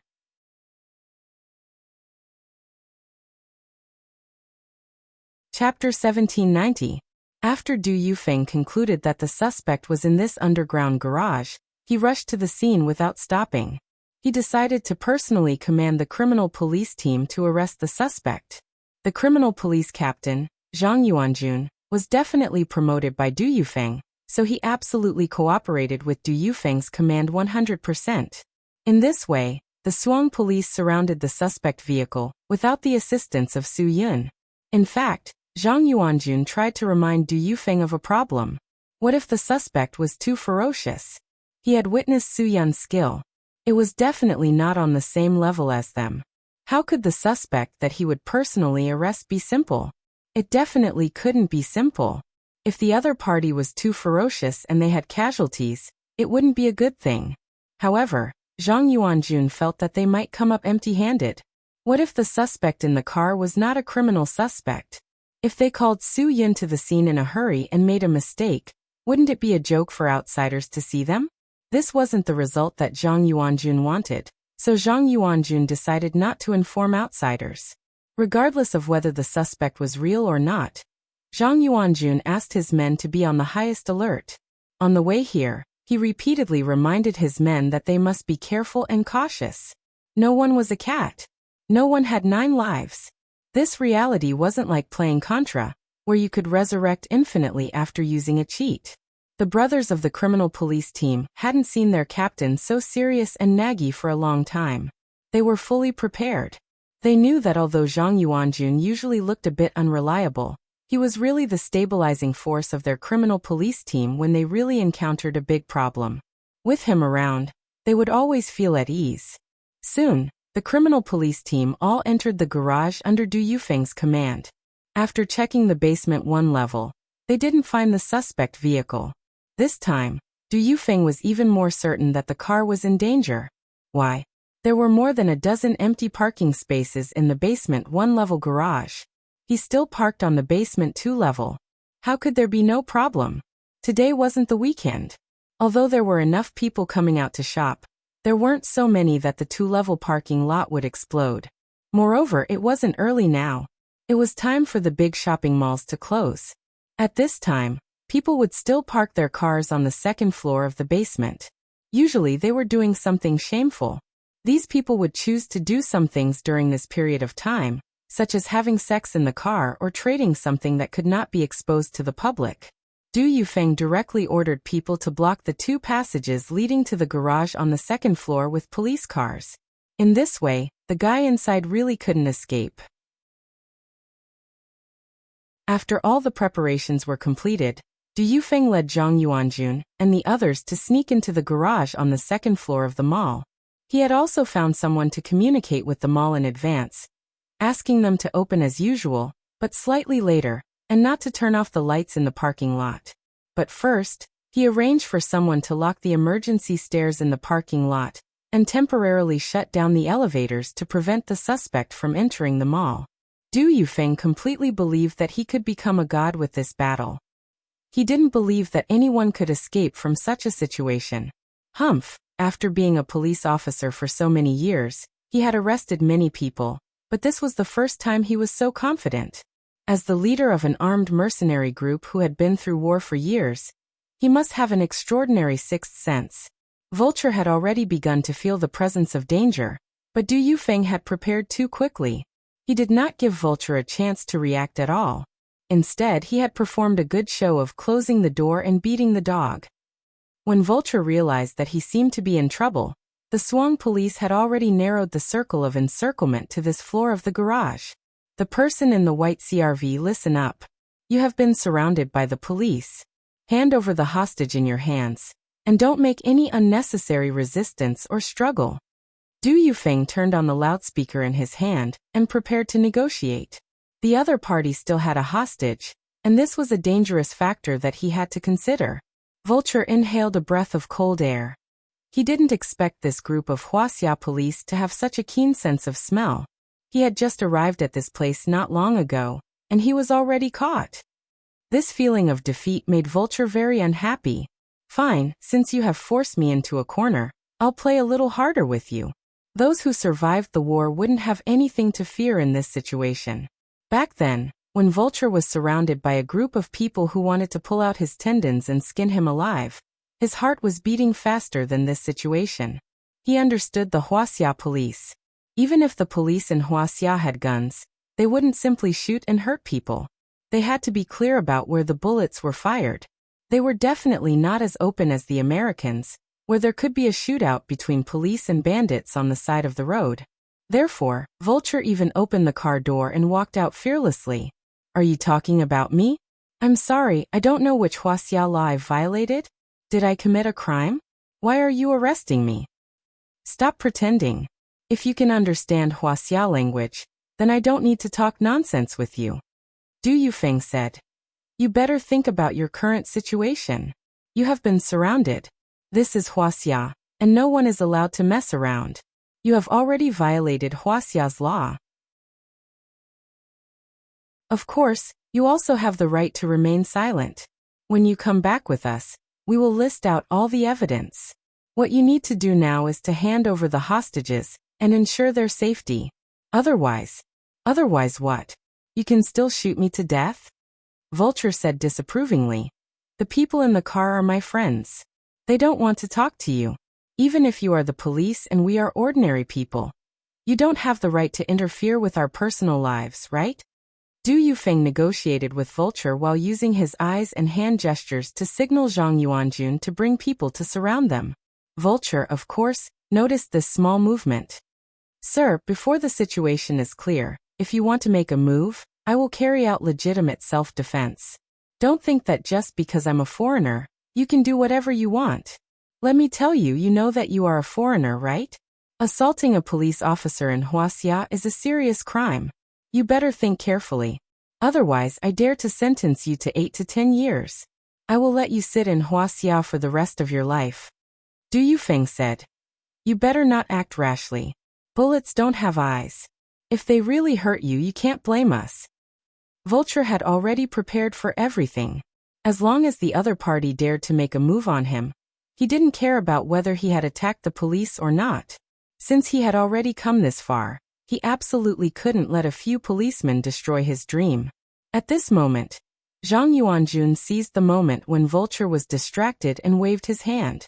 4 or 5 of his brothers followed him and swarmed forward, trying to take down this guy in one fell swoop. Unfortunately, they underestimated Vulture's ability. Vulture quickly moved and dodged the first 2 policemen's grasp with a speed that ordinary people couldn't match. Following that, a flying kick landed on Zhang Yuanjun's chest. Vulture, of course, understood the principle of taking down the leader first. Zhang Yuanjun was obviously the commander of the battle. If he crippled this person, the other policemen would have no leader, and there would be nothing for him to be afraid of. With just one kick, Zhang Yuanjun, who was 180 kilograms, was sent flying 7 to 8 meters away. While everyone was still in shock, Vulture directly flipped another person over and punched him in the chest, directly knocking him down. The rest of the policemen saw that they couldn't control the situation and could only quickly retreat. After all, they were more worried about Zhang Yuanjun's situation now. Zhang Yuanjun and the policeman who had been sent flying stood up shakily. Following that, the 2 of them spat out a mouthful of pus and blood one after the other. What a strong punch and kick.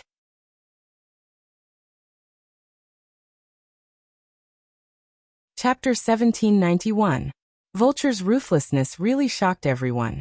Du Yufeng immediately realized that this guy was not simple.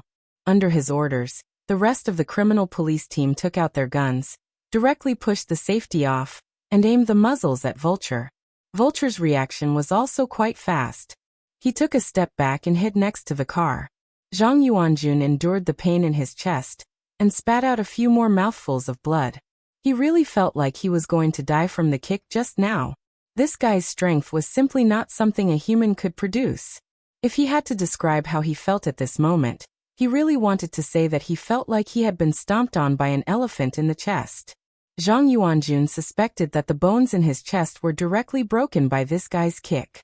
It was so painful that he could not even lift his left arm. He could only use his right hand to take out the pistol at his waist.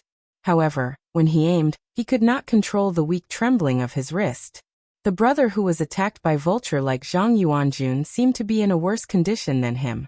Before he could stand firm, he held his abdomen and knelt on the ground. It was likely that his ribs were broken, and it was difficult for him to stand. If his ribs were broken and he moved around, his body would be easily pierced by the broken bones. If you want to shoot, think carefully. This car has your so-called hostage. Bullets don't have eyes. If you hurt your so-called hostage, I'm afraid you won't be able to keep your official's hat, right? Vulture sneered at Du Yufeng. If you want to force me, I will definitely fight to the death with you. Why don't we both take a step back and make things easier for each other? I won't be in trouble, and naturally I won't cause trouble for you. Du Yufeng trembled with anger. This guy actually dared to threaten him like this. Does he really want to die? Good. Since this guy is so heartless, then don't blame me for being unjust. Du Yufeng did not believe in fighting to the death. My net is strong. I want to see if a dead fish like you can break it for me. Ha, police officer, don't be too confident. Vulture's eyes flashed with a cold light. Since they wanted to play hardball with him, he had no choice but to go all out. No matter what, protecting himself was the most important thing. At this moment, Vulture suddenly fell to the ground and rolled under the car. The tires of the SUV were one size bigger, and the distance between the car and the ground seemed to have been increased. Therefore, the Vulture could easily get under the car. When he rolled out from the other side of the car, he had 2 heavy weapons in his hands. Du Yufeng was almost dumbfounded. Compared to the Type 92 pistol of the criminal police unit, the one in Vulture's hand was definitely a heavy weapon. Vulture held a FAMAS assault rifle in his right hand, and a QBZ-95 in his left. The FAMAS was the world's first non-buttressed assault small-caliber rifle. It had been tested in the Chad War and the Gulf War. Its performance was excellent, and it was definitely a good rifle that had a good reputation. The QBZ-95 was also a good gun. The recoil of the 5.8mm bullet was very small, and the gun's dynamic characteristics were very stable. When firing, the gun vibrated very little. Its overall performance was not bad. It was loaded in large quantities, and the gun was short and easy to carry. Presumably, these were all things that Vulture had prepared when he came to Huaxia. He hid the gun under the car as a backup, but now the situation was critical. He was already surrounded. Vulture did not care if he would cause a big commotion. His goal was very clear. He had to act now and deal with the policemen surrounding him. Then he would take the people in the car and leave Huaxia. First he would bring the Zixahoya people out. As for Paboyu, even if he had to return to Huaxia 100 times, he would find him. Vulture and the Huaxia policemen were different. The bullets fired by the Huaxia policemen in their lifetime might not be as many as the bullets fired by an armed mercenary like Vulture in a day. Just as Vulture took the gun in his hand, a row of bullets were fired. The sound of bullets hitting the car's metal sheet could be heard. The broken glass also fell to the ground. Du Feng and all the policemen ducked down and hid. They did not know if Vulture's sudden attack had caused any casualties, but the people who had parked here were really unlucky. There was a dusty Porsche Panamera that had a row of small bullet holes on its side. Why are you scared so quickly? You have guns too. Come on. Vulture sneered disdainfully. With just these people, who do they think they are? You want to play with me, right? Then I'll play you to death and let you know what a real warrior is. At this moment, Du Feng's heart was about to jump out. How could he have known that this guy was such a ruthless character? He actually carried an assault rifle with him. Was this a F***King movie?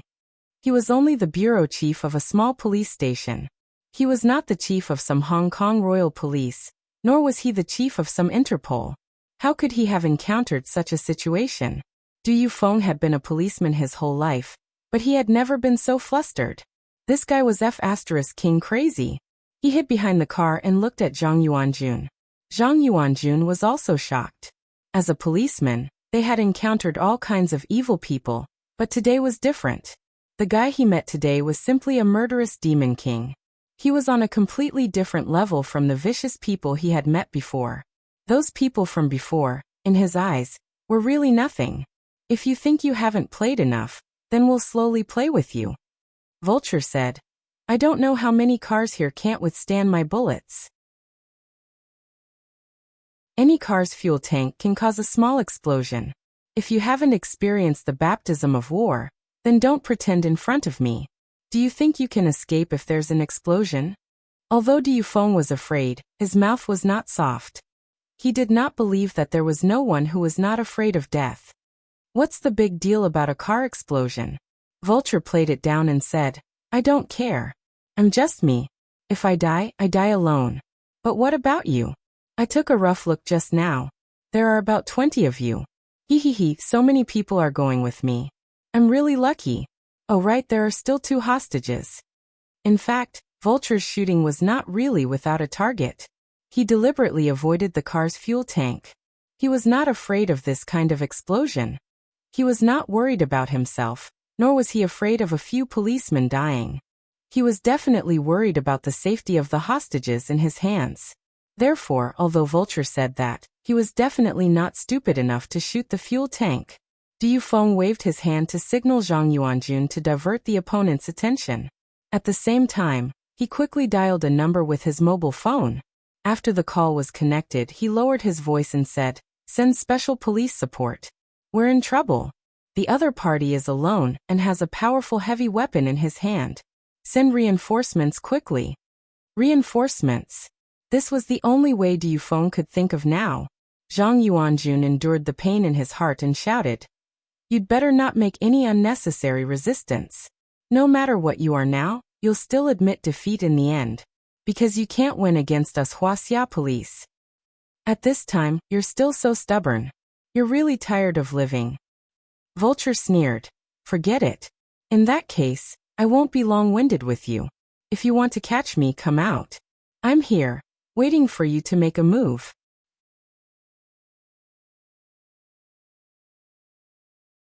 Chapter 1792. Vulture's combat power was quite strong, and he had rich combat experience. No matter how difficult or dangerous the situation was, he always knew what to do at the most critical moment. Perhaps this was the biggest advantage of a mercenary master.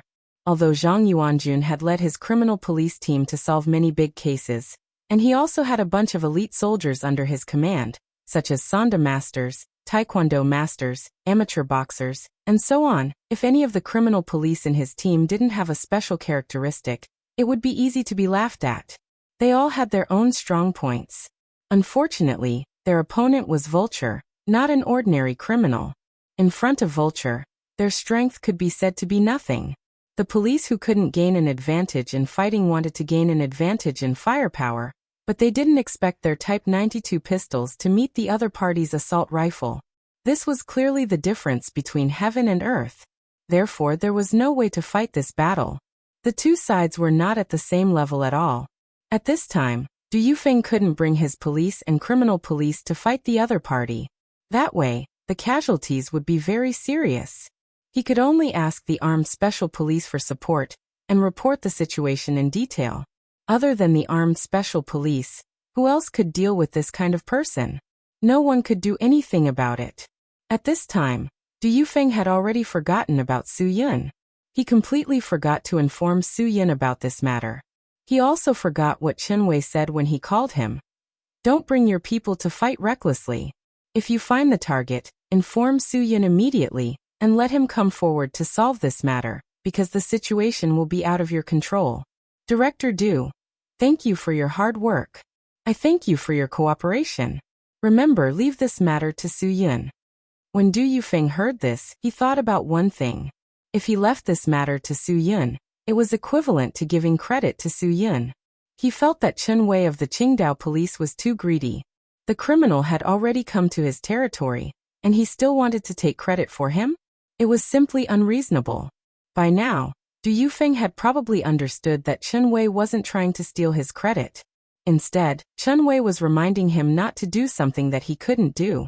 Only a fool would do something like a mantis trying to stop a chariot. However, Du Yufeng was already anxious.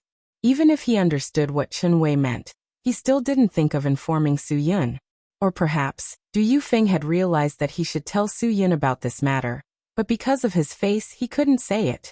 Even if he found the special police to settle this matter, he couldn't let Su Yun come forward to help him out. That seemed to be too embarrassing. Du Yufeng was the one who would rather suffer than lose face.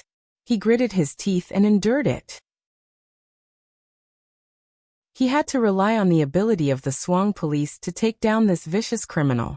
This Vulture could be said to be the most ferocious person he had ever encountered in his many years as a police officer. Vulture's arrogance and the police's avoidance formed a sharp contrast. This increased Vulture's momentum. If you don't dare to come out, then I'll leave. I believe that you must be blocking the police car at the exit, but I hope that you will consider whether your car is thicker, or my bullets are harder. Your colleagues who are driving must be sitting in the car. If the bullet pierces through the gas tank, then you can directly taste barbecued human flesh tonight. This guy, too vicious. Du Yufeng was a little panicked. He quickly used the walkie-talkie to inform the people in the cars to get out of the car and leave. He absolutely couldn't allow any casualties. He had to put an end to it. This was his bottom line. He couldn't watch his own people die on the battlefield that he was commanding. Just as Du Yufeng used the walkie-talkie to inform the others, he suddenly felt that someone suddenly appeared behind him. Yes, this person was Vulture. Vulture said that just to divert their attention. Just as Du Yufeng and the others were worried about how Vulture would break out of the encirclement, Vulture took the opportunity to rush to the back of the car that Du Yufeng was hiding in. The two police officers beside Du Yufeng were no match for Vulture. Vulture's fists and feet landed heavily on the back of their heads and necks. The two police officers immediately fainted on the ground. As for Du Yufeng, he was grabbed by Vulture and strangled by the neck. Just like that, Vulture held Du Yufeng with one hand, and used the muzzle of his gun to press against Du Yufeng's chin. Du Yufeng's chin hurt from the muzzle of the gun, but he didn't dare to resist. One had to know that this vicious Vulture's finger was on the trigger. Not to mention shooting on purpose. Even if he accidentally pulled the trigger, Du Yufeng's head would definitely explode in an instant. The head was different from the arms and legs. If the arms and legs were hit by a few bullets, it would only hurt for a few days. At the very least, it would itch when it was cloudy and rainy.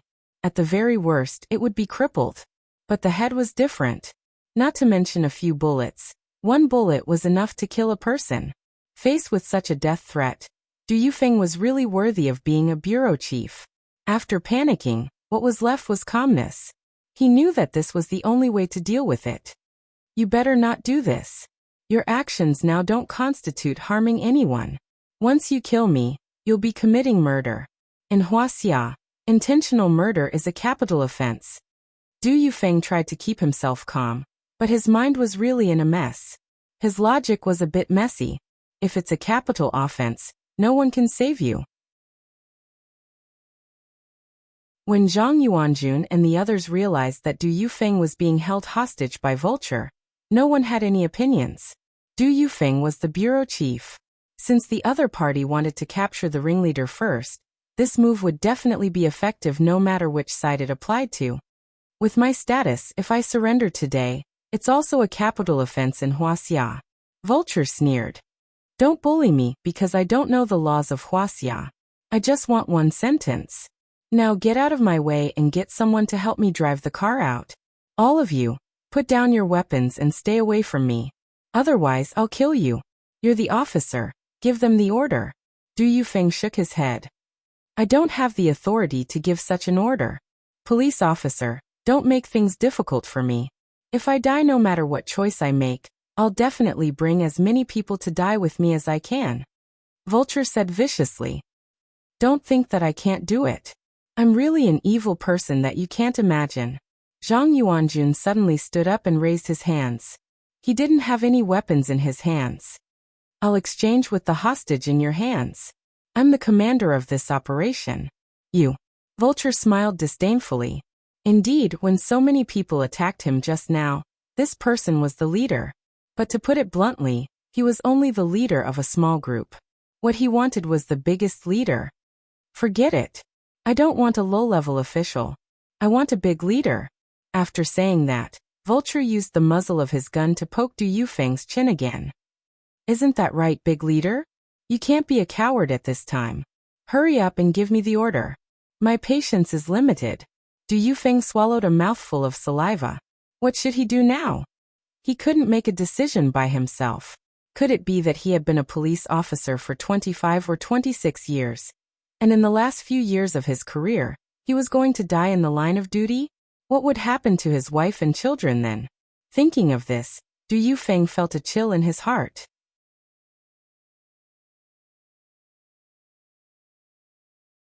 Chapter 1793. Du Yufeng had never felt such despair in his entire life. Today, he had truly tasted the taste of despair. Merit and life were really proportional. If you want to make a big contribution, you have to do big things. Which big things didn't have risks. Today's matter, if he could take it down, it would be a great contribution. If he couldn't, it would be his death anniversary. Just when Du Yufeng felt that he was powerless to reverse the situation, the SWAT team hurriedly rushed to the scene. The gunshots below had caused a lot of commotion. The SWAT team leader, Li Guangchen, even left a few people in the shopping mall above to help the police communicate with the people above. Speaking of Li Guangchen, he was definitely a capable person who did things in a high-profile way. The achievements of the SWAT team under his leadership were definitely praiseworthy. How could such a dangerous matter not be handed over to Li Guangchen to handle? When the SWAT team's anti-riot vehicle drove into the underground garage, the police cars blocking the road immediately made way for them. Several SWAT vehicles lined up in a row and parked at the entrance of the underground garage. The aura was quite domineering. Even Du Yufeng saw countless rays of light in an instant. Rows of SWAT officers dressed in SWAT uniforms jumped out of the cars in an orderly manner. They lined up in a row. Anti-explosion shields, explosion-proof helmets, all kinds of excellent weapons and equipment. The spearhead was pointed directly at Vulture. However, because Vulture had hostages in his hands and Du Yufeng was still under his control, no one aimed their guns at him. This aura is really strong. Vulture sneered, but he knew very well that they would definitely not dare to shoot at him. In such a small place, shooting would definitely cause accidental injuries. Fortunately, he chose the underground garage. Although it was a bit like a turtle in a jar, this place also had an advantage. There was absolutely no sniper in the underground garage, so Vulture was relieved of the biggest threat. Snipers with great long-range killing power were the most terrifying. If there were only these SWAT officers, Vulture wouldn't be at a disadvantage with the hostages in his hands. At this time, Li Guangqin finally got out of the car. As he observed the situation, he quickly analyzed the other party's strength. When Li Guangqin saw the weapon in the other party's hand, he realized that the other party definitely did not come with good intentions. To be able to hold such a weapon in one hand without any difficulty, he must have experienced war. There were only a few types of people who had experienced war. They were soldiers in countries that liked to fight, soldiers in foreign legions, or armed mercenaries. Generally speaking, someone who could wield a gun with both hands and be so professional and fearless in the face of danger should be a mercenary. Official soldiers were generally used to using only one type of gun. Their training was particularly strict, unlike unorthodox mercenaries who could wield two different types of assault rifles in each hand and play with them so well. Armed mercenaries, Li Guangqin said coldly. He was wearing a bulletproof vest, but he did not wear a helmet. When Vulture heard this, he was stunned and smiled slightly. Good eyesight. Since you're an armed mercenary, I'm afraid you've come to the wrong place. Our Huaxia is a stable and harmonious society. Mercenaries won't be able to make a living in Huaxia. Li Guangqin said. You should go to those countries and regions that are in turmoil to find a living. The corner of Vulture's mouth raised slightly. I didn't come to Huaxia to make a living. I'll repeat what I said just now. Get out of my way and arrange for someone to drive my car out. Otherwise I'll kill him. Have you not seen the situation clearly? Li Guangqin said. Do you think you have the courage to speak like this in front of so many people? You were a mercenary before. In this case, your chances of winning are probably very low, right? I don't want any victory, Vulture said. If you don't do as I say, you'll pay a heavy price. We'll pay a heavy price. This is what we should pay. Because this is what we do. In order to protect the lives and property of the people, we don't hesitate to pay a heavy price. Li Guangqin was still very calm. But you're different. What can you pay? If you die, it'll be over. You won't be able to get anything you want. Vulture's face twitched. This fellow actually wants to play a psychological game with me. Fine. Let's see who can outplay the other. Without saying anything, Vulture suddenly placed the muzzle of his other gun on Du Yufeng's thigh. Without hesitation, he pulled the trigger. The sound of a bullet being fired rang out, and it directly pierced through Du Yufeng's calf. Blood spurted out and soaked Du Yufeng's pants. The whole process happened too quickly. Du Yufeng himself did not expect this fellow to be so ruthless. The pain from his thigh was almost unbearable. This was the first time he had been shot. He did not expect the pain of the bullet piercing through his skin and muscles to be so unbearable. But as a man, as the leader of the Huaxia police force, he, Du Yufeng, could not make a sound no matter how painful it was. If he cried out, it would be a disgrace to Huaxia's reputation as a man of iron. That would be a disgrace to the Huaxia police force. Seeing Du Yufeng's forehead dripping with sweat but not making a sound, Li Guangqin, who was not particularly pleased with Du Yufeng, could not help but admire him. In the past, Li Guangqin thought that Du Yufeng was the kind of leader who did not put his heart into his work. Most of the time, he looked like he was just fooling around. He did not expect him to be able to withstand it at a critical moment. Not simple. Vulture was obviously a little disappointed, because he was prepared to listen to the other party's painful cries. But this fellow clenched his teeth and did not make a sound. What a good man. Not simple at all. But Vulture was definitely not to be trifled with. He suddenly raised the gun in his hand and fired in the direction of the SWAT team. Fortunately, the SWAT team had already put up their explosion-proof shields. The sound of bullets hitting the shields could be heard. Li Guangqin also quickly lowered his body and hid himself behind the explosion-proof shield. The other party was really vicious. He opened fire without saying a word. He was treating Huaxia as the United States. The members of the SWAT team were also a little nervous. None of them had thought that they would encounter such a tough nut to crack. This person was really too ruthless and terrifying. If there was no explosion-proof shield, How many people would be shot? The consequences were simply unimaginable. After the SWAT team arrived, Zhang Yuanjun led his criminal police team to hide tightly. He wanted to wait for an opportunity when the other party was unprepared. Then he would save Chief Du. As for subduing the murderer, he would leave it to the SWAT team. But no accident could happen to Chief Du. Vulture was very arrogant. As long as he had Du Yufeng in his hands, regardless of whether it was the criminal police or the SWAT team, they would not dare to use weapons. And he could arrogantly shoot at the other party. Very quickly, he completely provoked Li Guangqin's anger. But Li Guangqin could not do anything. He had to worry about Du Yufeng's safety. Suddenly, Du Yufeng opened his mouth and roared, "Don't worry about me. I can't care so much." In everyone's ears, this was undoubtedly the rhythm of seeking death. But even if Du Yufeng wanted to die, could it really solve the problem? Even if he wanted to die, it would not change the fact that Vulture was very powerful. Just as Du Yufeng was roaring, Vulture suddenly rushed to the SWAT team's line of defense. Under the eyes of so many people, he broke the explosion-proof shield with one kick. The SWAT team behind him was also sent flying a few meters away and directly fell to the ground. Li Guangqin was stunned. Was this a human? The explosion-proof shield that could not be broken by bullets was actually broken by one kick.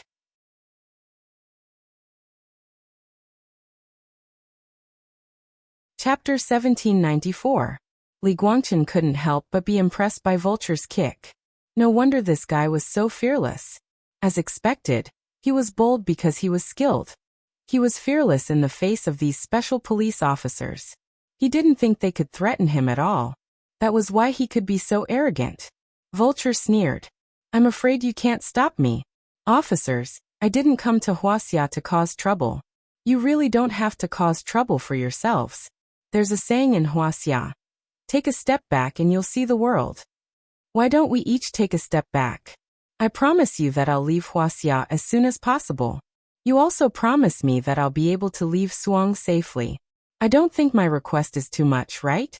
Don't forget, I still have a life in my hands." Du Yufeng was still under Vulture's control. His thigh, which had been pierced by the bullet, was bleeding profusely. Du Yufeng could only clench his teeth and force himself to stop. He did not know how much blood he had lost, but he could clearly feel that his injured leg was gradually losing consciousness. This was a sign of excessive blood loss. If he didn't solve Vulture's problem early, Du Yufeng was really worried that he would bleed to death. If he died like this, it would be meaningless. Who didn't die since ancient times? Some were heavier than Mount Tai, and some were lighter than a goose feather. If Du Yufeng had to choose, he would definitely choose the former. Judging from Du Yufeng's competitiveness and desire for credit from the very beginning, it wasn't hard to see that he was a person who absolutely cared about face. When danger was unavoidable, when he couldn't choose how to live, of course, he would choose a way to die that would be praised by the world. Du Yufeng suddenly reached out and reined Vulture in. He roared, "Go! Take him down!" Du Yufeng's voice really shocked the people at the scene. His body was under the gun of the criminal. As long as the criminal's finger clenched, Du Yufeng would die. Du Yufeng was simply using his own life as a joke. Vulture really had the urge to strangle the person in front of him to death. This was an unscrupulous provocation. Didn't he know that his life was in his hands? As long as he made a small gesture, he would be able to crush him to death without any effort at all. Go. As the captain of the SWAT team, Li Guangqin naturally knew how to seize the opportunity to deal with such a vicious person. At this time, if he couldn't subdue the other party in a short time, the instigation effect that Du Yufeng was looking forward to would lose its meaning.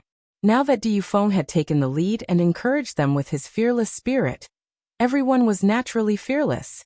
Just as Li Guangqin was giving orders to his SWAT team, Zhang Yuanjun was also giving orders to surround the weak side. Even if he had to take the risk of being shot by a bullet, he had to save Du Yufeng. Vulture had never imagined that these people would actually fight with their lives on the line.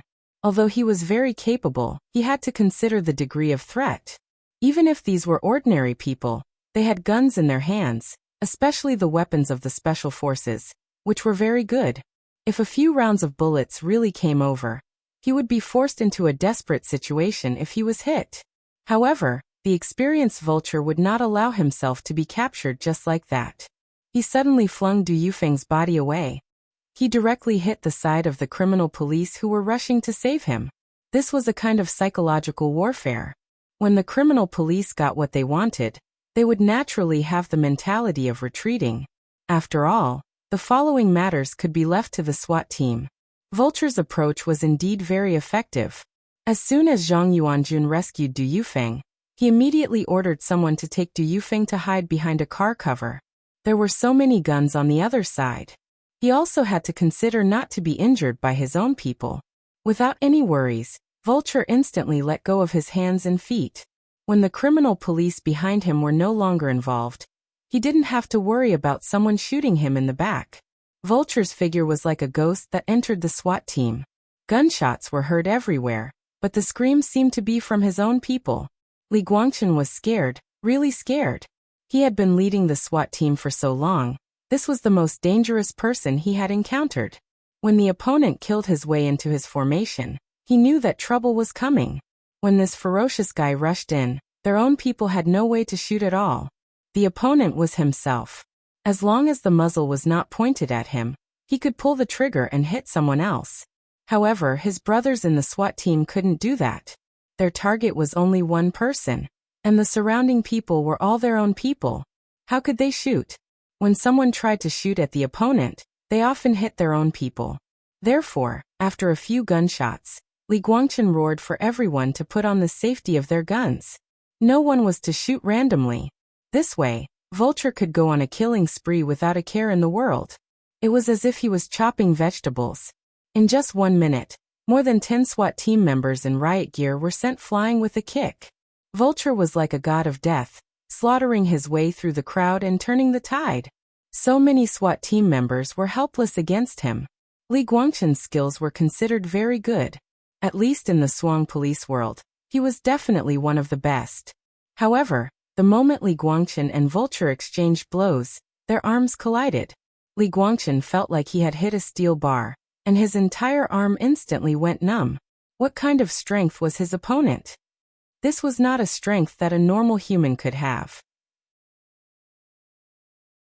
Vulture's fist hit Li Guangchen's lower abdomen, and Li Guangchen's body flew 2 to 3 meters into the air. He spat out a mouthful of acid with a twisted expression, and fell to the ground. He couldn't tell how many of his ribs were broken by this punch, but he knew very well that he had no strength to stand up and fight again. Vulture's goal was very clear, and that was to deal with the commander first. He rushed forward and raised his leg, wanting to kick Li Guangchen away. With this kick, a tough guy like Li Guangchen from the SWAT team would probably lose half his life. However, at this critical moment, a gust of wind blew and a figure flashed to Vulture's side. Before Vulture could react, the wind from the punch was like a meteor, and it smashed into Vulture's face. Vulture, who was killing in all directions, was sent flying just like that. He landed heavily on the concrete floor 6 to 7 meters away, and a layer of dust rose. Vulture also coughed twice from the impact. What a heavy punch. Vulture stood up with lingering fear and said in his heart. After all, he had been in the mercenary world for so many years. Other than One-Eyed Wenjiao's punch, this was definitely the heaviest punch he had ever taken. What kind of demon was his opponent? How could he have such strength? This scene also stunned the special police at the scene. It was too domineering.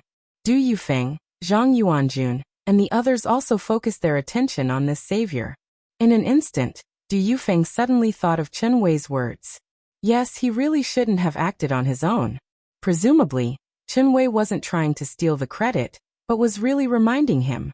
Su Yan twisted his neck and made a cracking sound. You must be Vulture.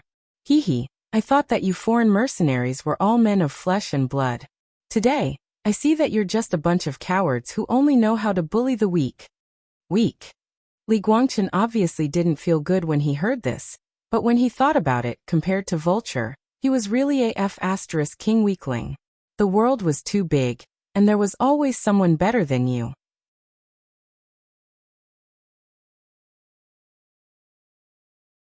Chapter 1795. The special police vehicle that Su Yin encountered on the road just now was the special police led by Li Guangqin. After Su Yin followed along the road, the police were evacuating the crowd. At this time, the gunshots in the underground garage also made Su Yin instantly alert. This was the downtown area. If someone carried a gun, it would bring considerable harm. After the gunshots, Su Yin also recognized that it was the sound of an assault rifle bullet. Obviously, the guy inside was really dangerous and not simple. After all, even if there were guns in Huaxia, they were all imitation 54 pistols and the like. There were not many military assault rifles. So even if there were so many special police officers, the danger of the mission could really be said to be quite difficult. Su Yin couldn't sit back and do nothing when encountering this kind of thing. In the current situation, the police wouldn't let anyone enter the underground garage of the mall. After all, this matter was too dangerous. The police didn't know Su Yin, so naturally, they wouldn't let a guy who suddenly appeared casually enter such a dangerous place. After Su Yin stopped the car, he found an opportunity to sneak in when the police weren't prepared. At this time, the situation inside was already one-sided. Obviously, the special police officers were no match for the other party at all. Immediately afterward, Su Yin saw Du Yufeng and the white Honda CR-V in the corner of the underground parking garage. Su Yin understood on the spot that Du Yufeng had already found the suspect vehicle through the clues he had given him. Moreover, he had immediately brought people to arrest the suspect. However, he did not realize that the opponent's strength was so terrifying. Therefore, he had suffered a great loss and requested the support of the special police. This guy. Su Yin was really speechless. In order to compete for credit, he didn't even inform him that he had found a suspicious target. He was so reckless and wanted to arrest people. He was really capricious. Su Yin, who was observant of course, also noticed that Du Yufeng's leg was injured by a bullet. He thought that it was reasonable to let this guy suffer a little. Judging from this person's outfit, Su Yin could be 100% sure that this guy was Vulture without thinking.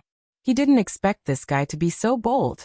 There were so many police officers in Swang investigating the case at the cemetery, but he still dared to run to the city. However, after careful analysis, it wasn't wrong. If it were Su Yin would have done the same. Because a crowded place would increase the degree of safety. Unfortunately, this guy miscalculated. He didn't manage to kill the reservoir manager with his neck break. He only managed to cure the manager of the reservoir. Someone even took a picture of the car with their mobile phone. Otherwise, if he were to hide in this place, it would not be easy for others to detect him. Li Guangqin was no match for Vulture at all. At this critical moment, Su Yin had no choice but to save him. Otherwise, Li Guangqin would really be crippled. Seeing that Vulture's kick was about to take Li Guangqin's life, Su Yin struck out like a bolt of lightning, sending Vulture flying with a heavy punch.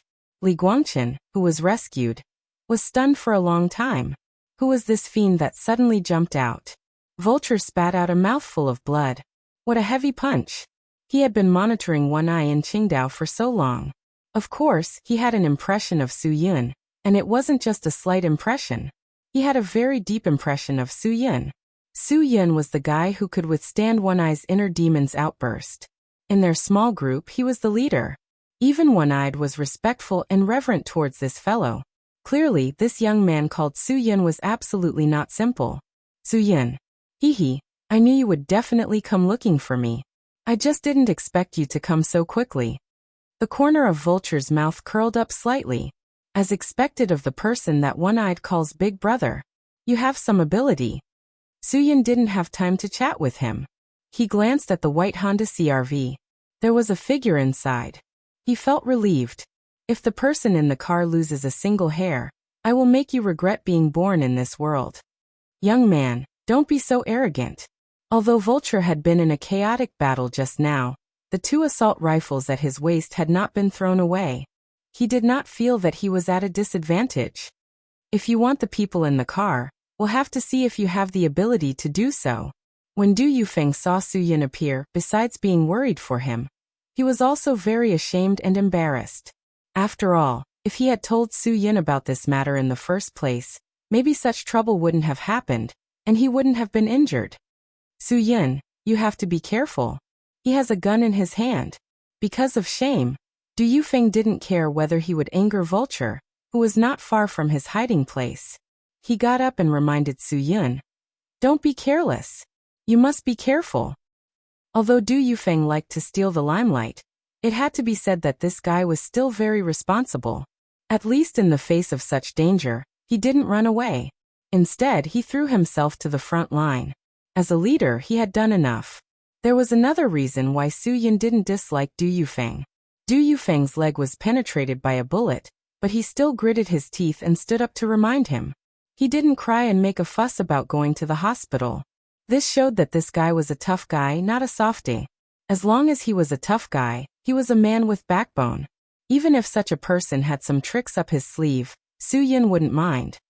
Director Du, let Captain Zhang take care of your wound. Don't worry about the rest. Su Yun smiled slightly. I don't believe that a foreign mercenary can play any tricks on our land in Huaxia. The muscles on Vulture's face trembled. Su Yun, this guy, was really not likable. His words and tone were so harsh. When Vulture felt that these words were harsh, it meant that he was guilty. Of course, he couldn't admit that he was guilty, but the truth was the truth. Facing a guy who attacked so fast that he didn't even have the chance to react and block, facing a guy who could convince one eye, how much chance did Vulture have of winning? After careful calculation, Vulture really didn't have much of a chance of winning. Vulture's only confidence should be that Su Yun was just an opponent who had just recovered from a serious injury. This was the only thing he thought he still had a chance of winning. Sir, your reinforcements are so smart. They must have found out about the weapons on me before you did. Vulture sneered. You don't need to remind him of these things. At this moment, Su Yun suddenly shouted, Be careful. Everyone take cover. At this moment, Vulture suddenly pulled out the 2 assault rifles hanging from his waist. Pulling the triggers, accompanied by the sound of gunfire and the sound of gunfire, the bullets swept directly towards Su Yun and the other special forces. Facing Vulture's crazy shooting, Su Yun could only quickly find cover. After receiving Su Yun's warning, the special forces all picked up their anti-explosion shields to protect themselves. Du Yufeng was also pulled behind the car by Zhang Yuanjun.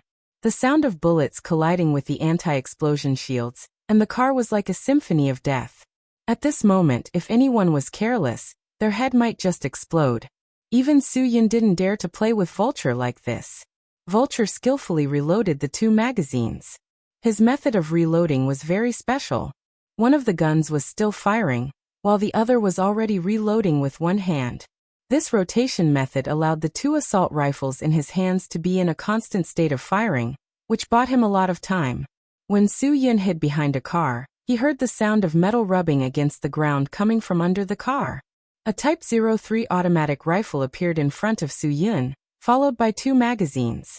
Su Yun bent down under the car to look. Li Guangchen looked at him with a look of trust and determination, and made a gesture to surround him. Su Yun smiled faintly and replied with an understood gesture. This was a gesture that only Special Forces people would understand. Clearly, Li Guangchen's actions just now had exposed his identity as a Special Forces person. Perhaps when Su Yun first appeared, Li Guangchen already knew of Su Yun's special identity. Therefore, he used that gesture just now to confirm his judgment.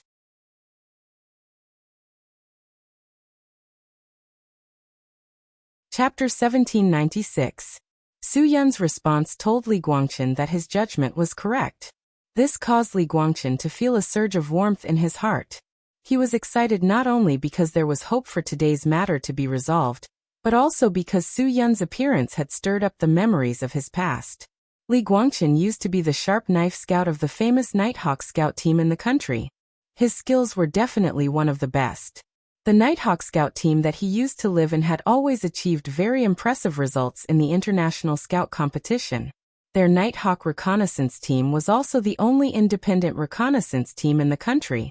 Every year, Huaxia's special forces would come to their team to select candidates. Those who were selected would be able to become a true special force. Yes, a special force like Su Yun's Dragon Brigade. Li Guangchen's dream back then was to have the opportunity to become a stronger warrior. However, reality was cruel. The selection process for the special forces was so strict and harsh that even the scouts who thought that they had suffered all the hardships in the world were speechless.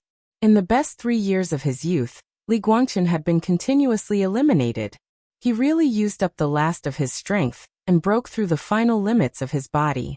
However, he was still unable to meet the requirements for the special forces selection. Usually, he was someone who could easily run tens of kilometers with a 100-kilogram backpack on his back. However, when faced with the Special Forces selection, he failed. Back then, Li Guangqin had a lot of resentment in his heart because of the successive failures. He even thought that this was a joke. He did not believe that anyone would set such harsh conditions. This couldn't even be described as terrifying. It was simply incomprehensible. However, when Li Guangqin decided to continue participating in the Special Forces selection in the 4th year, he was injured. It was an injury that would be devastating to a normal person. His cruciate ligament had ruptured under excessive training.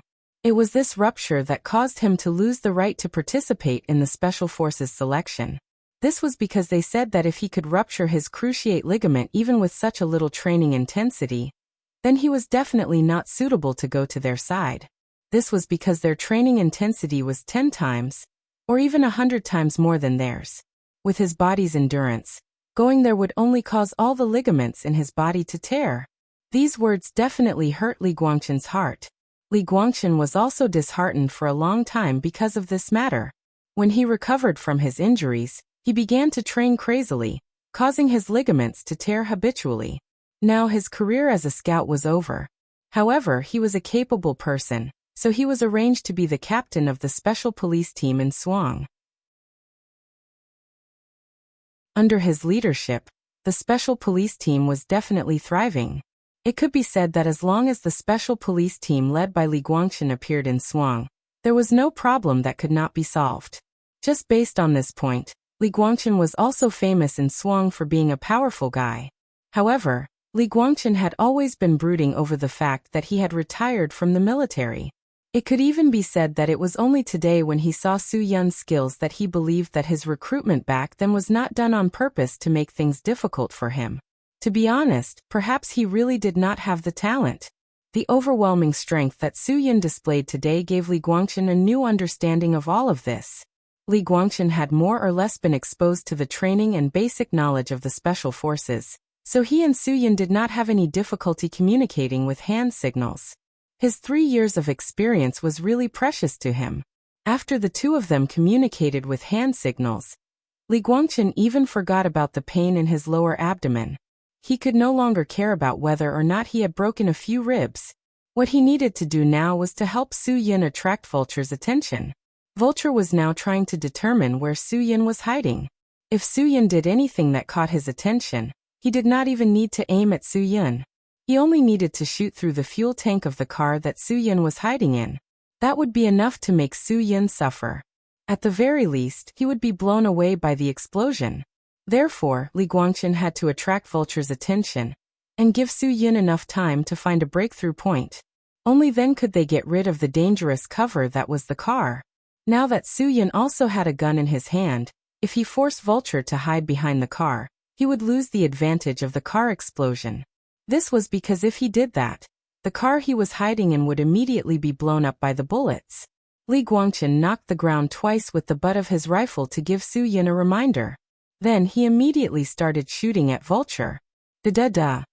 Vulture was also alerted by the sound of the gun but hitting the ground, so he quickly dodged Li Guangqin's attack. He was very disdainful. With his skills, once he sensed danger, it was not difficult for him to dodge a few bullets. After all, the baptism of war over the years had made Vulture very sensitive.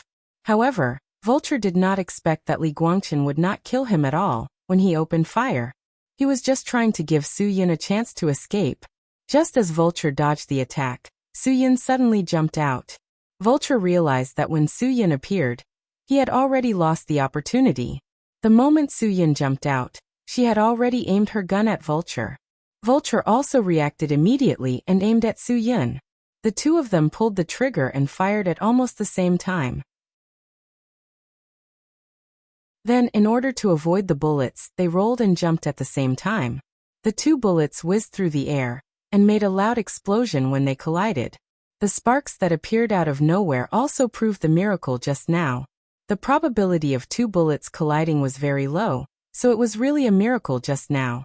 Otherwise, it was believed that it would be impossible for two people who only reacted after pulling the trigger to dodge the bullets. Soon the two got up at the same time, and the muzzles were still aimed at each other. For a moment, the whole world seemed to be quiet. Why? Do you want to die with me? Su Yin sneered. I don't mind. In Huaxia, when I was shot, someone would save me, but I'm afraid no one would care about you, right? In this case, I'm afraid there is no need for us to fight like this, right? Vulture smiled. I really want to see your strength. Instead of both of us suffering, why don't we see who is better? What do you think? Su Yin certainly knew what Vulture was thinking. Vulture also knew that pulling the trigger now would not benefit him at all. He would lose his last chance. Su Yin also did not want to let him die so easily. Besides, he was taking too big a risk. He still wanted to capture this guy alive and bring him back for Wen Xiao to see. How you want to solve this, then I will accompany you, Su Yin said. However, we need to make a bet first, right? I'm afraid you can't afford to lose. My bet is very simple, the people in the car. Vulture said. If you win, you can take them away. It's that simple. But what if you lose? I'm afraid your bet is not only the people in the car, but also your own life. My bet is also my life. Su Yun's eyes narrowed, and a trace of hostility leaked out. Since the last time he suppressed his inner demon, this was the first time he was angry. There was a strange feeling in his heart.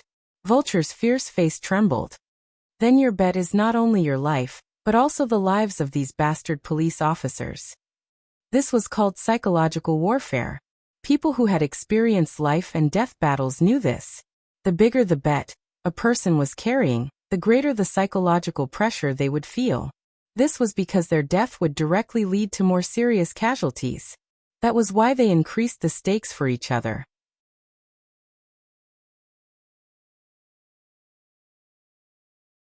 Chapter 1797. At this time, it all depended on who had the stronger ability to withstand pressure. On the surface, Su Yin not only had to bear the pressure of Guogua and Chou Yun's safety, but he also had to bear the pressure of the lives of the police officers. He had to bear more pressure than Vulture. However, if one thought about it carefully, that was not the case. In fact, Vulture was bearing more pressure because of his ambition. If he lost, it would be equivalent to losing the whole world. In his heart, the importance of winning was very obvious. Under the huge pressure, Vulture's palms were sweating. He was facing Su Yun, an opponent who he had never fought before. Obviously, he did not have the confidence to win. After all, they did not know each other. Vulture knew nothing about Su Yun's moves, weapons, and everything else. It was natural for him to be worried. Of course, if he thought about it from another perspective, Su Yun was also fighting with him for the first time. He also did not have any advantage. This made Vulture feel a little better. In fact, he would be cautious and nervous. Su Yun would also be cautious and nervous. Everyone was facing the same problem. Thinking of this, Vulture's mood more or less calmed down. At this time, Su Yun had already begun to signal to throw away the gun. There would not be such a situation between masters. If they changed their minds on how to solve the problem, it would only mean that they did not deserve to be masters of the underground world. At best, they were just small gangsters. Su Yun still believed in Vulture. No matter what, if he was able to become the leader of an armed mercenary group, he would follow the basic moral principles. A person who fired a gun from the back could not become the leader of an armed mercenary group. This was something that Su Yun was very sure of. When Su Yun signaled to throw away the weapon, Vulture also slowly raised the weapon in his hand. The two of them threw their weapons to the ground almost at the same time, and kicked the weapons in their hands to the bottom of the car. Now that both of them were unarmed, Su Yun preferred this kind of situation. Without guns, the situation was much safer for the others. Du Yufeng couldn't understand Su Yun's behavior. He was puzzled. If Su Yun didn't throw away the weapon in his hand and trick that guy, they could have directly surrounded that guy with guns. But what about now? Even if they wanted to surround him, he would immediately make a move on Su Yun. Once the two of them moved, the guns in the hands of the special forces would become decorations. Who would dare to shoot? What if they accidentally injured Su Yun? If he accidentally injured Su Yun, then he would be in big trouble. However, the subsequent collision between Su Yun and Vulture made Du Yufeng throw away his thoughts. This was because what he saw in front of him was something he would never dare to believe in his entire life. Su Yun and Vulture suddenly attacked at the same time. The collision between the two of them was like two bolts of lightning. Du Yufeng didn't see what happened at all. He only saw the two of them flickering in front of him. Su Yun and Vulture had already exchanged countless moves in the rapid collision. Every move was hair-raising and life-threatening.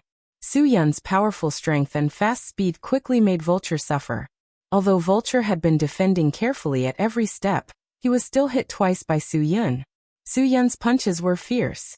If it wasn't for Vulture's body of steel that had been honed on the battlefield, he might have really been thrown to the ground by Su Yun. After suffering continuously, Vulture knew that he had to use his strength. Otherwise, he would definitely lose the entire world. Just as Su Yun found a loophole in Vulture's defense and the wind from his punches tore through his defense, Vulture pulled the trigger on his wrist. The sharp blade that he had been hiding in his sleeve all this time suddenly came out. Fortunately, Su Yun reacted in time. He suddenly stopped and flipped backward to avoid Vulture's crazy steel blade. Vulture was stunned. Impossible. His attack just now was so sudden. Why did Su Yun seem to have been prepared for it? Why did Su Yun know that he was dangerous? This was really thanks to Lin Jiyi's investigation from Wen Xiao. Vulture's lethal weapon was hidden in his sleeve.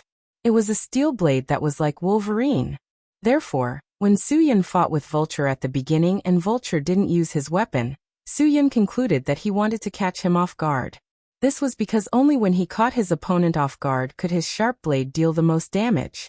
If he wasn't careful, it was very likely that he would die under Vulture's sharp blade. Therefore, Su Yun had been paying attention to this since the beginning of the fight with Vulture. When Vulture made such a big mistake this time, Su Yun had already realized that there was definitely a trap. However, in order to make Vulture release his sharp blade, Su Yun took the risk and pretended to be tricked. As expected, Vulture took the opportunity to kill Su Yun in one blow. Fortunately, Su Yun reacted in time and quickly dodged Vulture's attack. Otherwise, his head would have been directly pierced by Vulture's sharp blade. Vulture's mouth twitched. You know my weapon. Know yourself and know your enemy, and you will never be defeated. Do you need me to teach you such a simple principle? Oh right, you're not from Huaxia. This is the essence of the wisdom of Huaxia's ancestors. How can you understand it? Su Yun smiled slightly. I just didn't expect you to be so dangerous. The muscles on Vulture's face twitched. You didn't use your full strength just now? Su Yun obviously didn't use his full strength. Just now most of Su Yun's attention was on guarding against Vulture's weapon. Therefore his seemingly swift attack wasn't his full strength. Vulture was a little flustered. After all, he really did use his full strength just now. Other than not revealing his special weapon too early, he didn't hold back at all. However, Vulture originally thought that the weapon that could give him an instant victory at the critical moment was an open secret. This completely shattered Vulture's confidence. If he couldn't win by surprise, how could he compete with a guy who could defeat One Eye? Vulture had never won a single confrontation with Wen Xiao. Every time, he was defeated and escaped. There were even a few times where he almost couldn't escape. What could Vulture use to compete with Su Yun now? Yes, he still had a trump card. The two hostages in the car were his only life-saving straw. However, when Vulture reacted, Li Guangqin had already sneaked to the side of the white Honda CR-V, while Su Yun and Vulture were fighting. He rescued Guagua and Chou Yun from the car. When everyone's eyes were focused on Su Yun and Vulture, Li Guangqin did what he should do at this time. If it wasn't for the ligaments that were easily injured, Li Guangqin might have really become an excellent and qualified Special Forces member. This was because he had good awareness. This awareness was absolutely necessary for every Special Forces member. Vulture's last life-saving straw was destroyed. He was completely out of control. The indescribable sense of defeat made Vulture crazily wave his sharp blade. He completely lost his mind and rushed into the crowd of Special Forces members.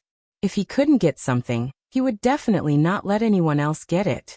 Today, even if he had to kill Guogua with his own hands, he would not let anyone else get her secrets. Protect the hostages, Li Guangchen angrily ordered, and all the Special Forces immediately raised their explosion-proof shields to block Vulture. The sharp steel blade slashed across the explosion-proof shields, making a hair-raising sound. This crazy guy actually wanted to tear everything apart. Su Yin attacked again. It was easy to deal with people who had lost their minds. After realizing that there was an enemy behind him, Vulture waved his steel blade at Su Yin. However, Su Yin's footwork was exquisite. After dodging Vulture's attack, he heavily elbowed him in the stomach. Vulture felt an unbearable pain that stimulated his stomach. Then he spat out a mouthful of acidic water. He hadn't eaten anything since he came to Suang. There was nothing to vomit. Su Yin's elbow directly made Vulture unable to stand up. He had hit a vital point in the stomach.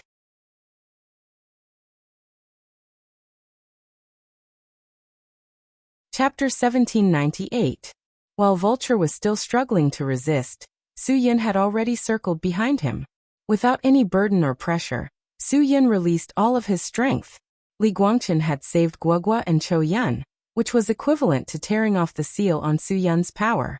The unrestrained Su Yin attacked Vulture crazily. Without any chips in his hands, Vulture could not fight back other than parrying. Soon, the two of them were in a one-sided situation. Although Vulture's sharp blade was a huge threat, he could not unleash the full power of the sharp blade against Su Yin's exquisite footwork. As the saying goes, an inch longer is an inch stronger, and an inch shorter is an inch more dangerous. Although the sharp blades looked like they were baring their fangs and brandishing their claws, they were unable to do anything to Su Yin, who was constantly moving around him. His weapon was strong, but he had no advantage if he could not unleash it. Although the sharp blade was powerful, if he could not unleash its full power, what was the difference between it and a pencil sharpener? Obviously, Vulture could not do anything to Su Yin, who was attacking him at close range. Su Yin's exquisite footwork and tricky punches and kicks caused Vulture to be constantly attacked and disrupted. The enraged Vulture waved his sharp blade. The surrounding car windows were shattered, and glass splashed all over the ground. Because the two of them were tangled up, the police could not open fire at all. They could only watch with blank faces as they stood guard around. When Vulture's sharp blade pierced through the door of a Japanese car, it was hooked by something inside the car, and could not be retracted in time. Of course, Su Yin would not let go of such a good opportunity. In the blink of an eye, Su Yin directly used his knee to hit the joint of Vulture's arm where he could not pull out the sharp blade.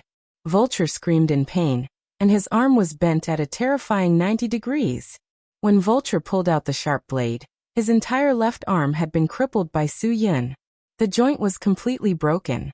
It did not matter if you were an ordinary person or an expert. This arm would not listen to the commands of your brain. Vulture's eyes were filled with panic. His broken arm that he could no longer lift was no longer a threat to Su Yin, and it had become a burden to him. Vulture had no choice but to open a mechanism on his left wrist, and the sharp blade fell to the ground. So you are not the real Wolverine, but a knockoff. Su Yin smiled provocatively. Wolverine, the sharp blade grew out of the bone. You installed it yourself. No wonder it has no spiritual energy. It can penetrate a car with steel, but you can't pull it out. Sighed the product's flaw. Is a defective product. Is it a defective product? Was it produced by a small workshop in China?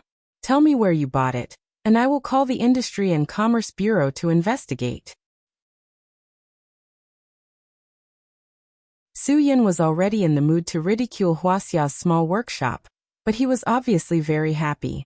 In any case, Guogua and Chou Yun were saved, and Su Yin did not have the most fundamental worry, so he was naturally in a good mood.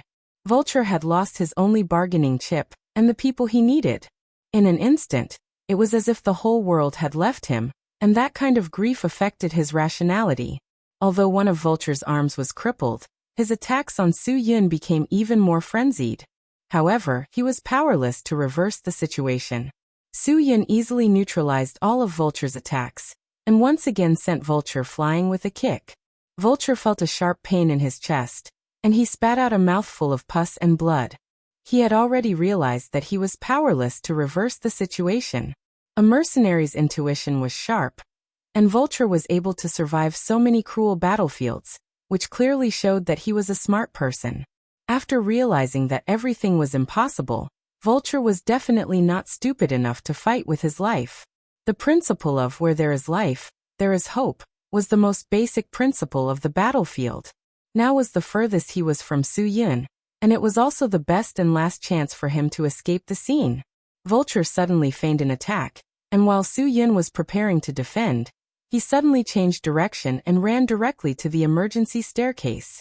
Although the staircase had been locked by the people in the shopping mall, for an expert like Vulture, how could a door lock be able to stop him? Of course, it was impossible to stop him. Locking the door was only to prevent the people in the shopping mall from accidentally entering the dangerous scene. It was not used to stop Vulture. Su Yun was obviously very surprised, and he did not expect Vulture to escape so early. He thought that Vulture would be able to hold on for a while longer. Obviously, Su Yun was not the only one who realized the danger of Vulture. Once Vulture entered the shopping mall, the people who had not yet left would become his unlimited hostages. It was too scary. But Vulture's action was too sudden, and it caught everyone off guard. Even Su Yun could not react in time to stop him, and the others could only be shocked. Vulture kicked open the emergency staircase door, and his figure disappeared in a flash. Su Yun followed closely behind and chased after him without hesitation. Li Guangchen was already sweating because of the pain in his abdomen, but in the face of such a situation, he could not choose to do nothing. Wouldn't that be inaction? Director Du, I will arrange for someone to send you and the hostages out. It is too dangerous in there. You guys go quickly, and you must protect these two hostages. Li Guangchen said. Leave the rest to us. Du Yufeng was also nervous. No, Su Yun going there alone is too dangerous. How can I leave at this time? What if the people in the shopping mall are not evacuated? Then you can't go. Your leg is injured. You need to stop the bleeding and remove the bullet as soon as possible, or it will be troublesome if the wound gets infected. Li Guangchen said. In fact, his own injury was also very serious. Vulture's broken ribs made his face look a little twisted. Captain, I think you also... Shut up. Li Guangchen said. He was very clear that Su Yun needed him. He was the only one who could help Su Yun and cooperate with Su Yun. He believed that Su Yun was strong enough to defeat the opponent, but he was worried that the opponent would use the hostages as leverage. This was the most troublesome thing for them. No matter if it was the people from the army or the police, they all had one thing in common. They could not bear to see the people's lives and property being threatened and harmed. Protecting the people's lives and property was their most important duty. Just based on this, Li Guangchen would definitely not leave. Director Du, Su Yun's identity is special.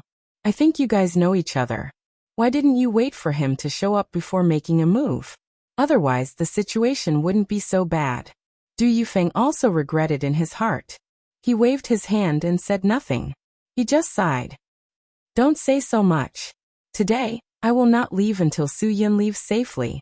Zhang Yuanjun, take your people and protect the two girls. This is the mission you have to defend to the death today. Me. Zhang Yuanjun was stunned. Du Yufeng looked at Guogua and Chou Yan. They will never agree to leave. You just stay here and protect them.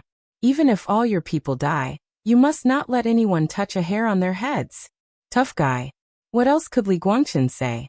He could only let Du Yufeng go with him, and see how much help he could give to Su Yun. Chou Yan and Guogua were completely surrounded by the special police team and the criminal police. Chou Yan's body was too weak. She was so weak that even standing would make her feel weak. She really could not exert any strength. Guogua believed in Su Yun, so she had already taken up the responsibility of taking care of Chou Yan. She asked people to help find water while observing Chou Yan's injuries. At this time, Vulture had already passed through the two-story garage of the mall and rushed directly to the first floor of the mall. At this time, the first floor of the mall was basically empty. Most of the people were very cooperative with the police's evacuation work. Of course, there were always accidents. There would always be a few people who did not have eyes and did not listen to what others said. Even if it was the police talking to them, they would just treat the police as the mall's security.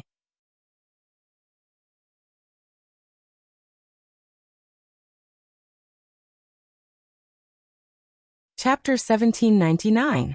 Tycoon Fatty's imposing manner was definitely not to be underestimated. His weight was definitely enough to kill all the fatties Su-yin had ever seen.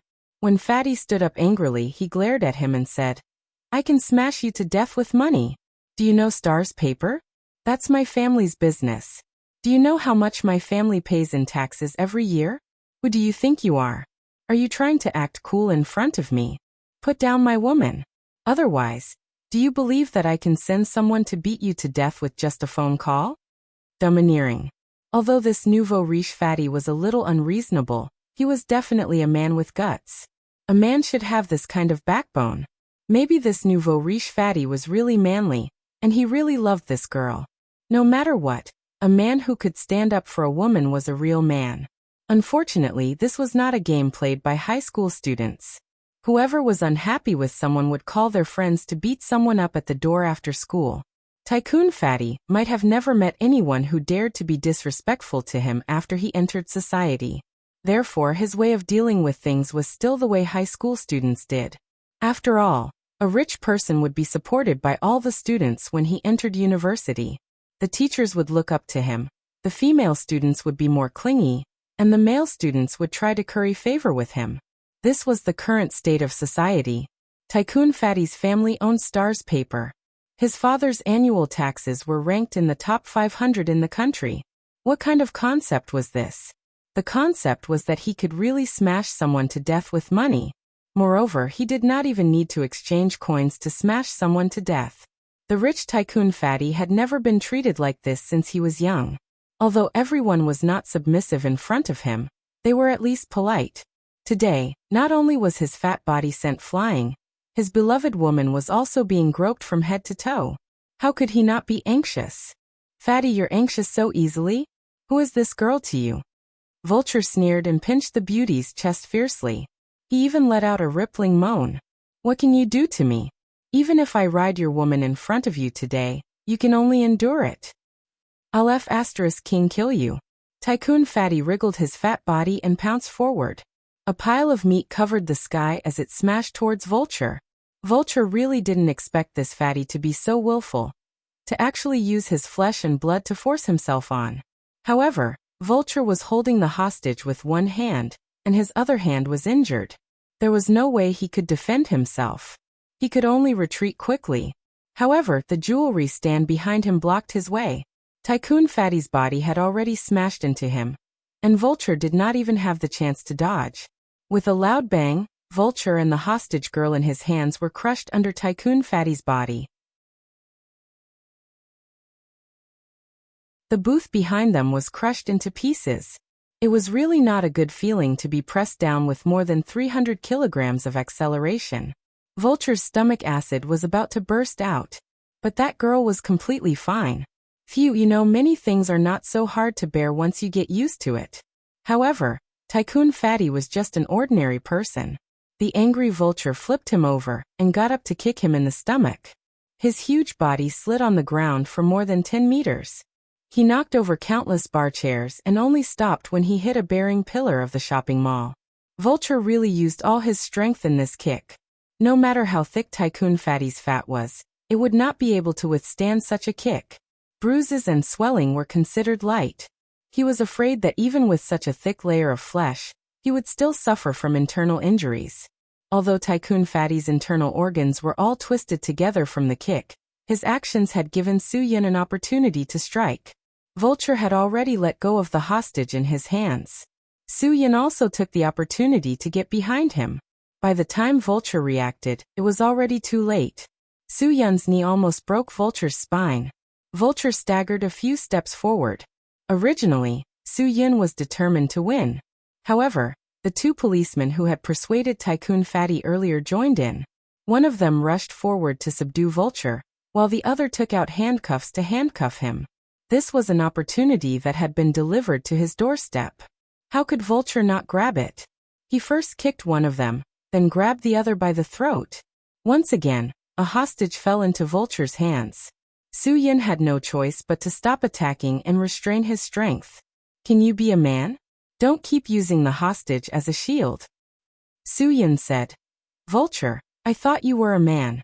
Now it seems like you are just a nameless rat. You know you are going to die, yet you still resist. That's called not knowing how to adapt to the situation. Vulture said. This is your home ground. If I don't think of other ways, how can I leave this place alive? Su Yin, this is the last chance I'm giving you. Do you want to negotiate with me or not? If you don't, then I'll really have to bring a few people with me on the road. At this moment, Li Guangqin also caught up. When he saw that the policeman in Vulture's hands had his face flushed red, he was really helpless. What are your conditions? Su Yin said. Don't hurt the hostage first.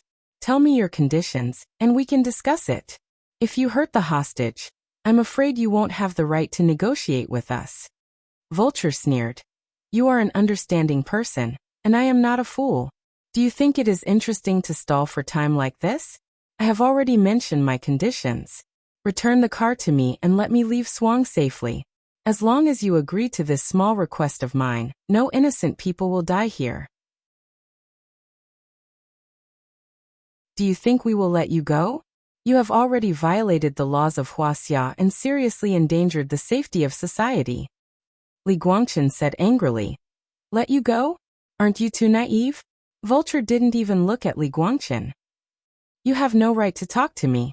Whether I am naive or not, Su Yin will have the final say. Yes, now all the pressure was on Su Yin.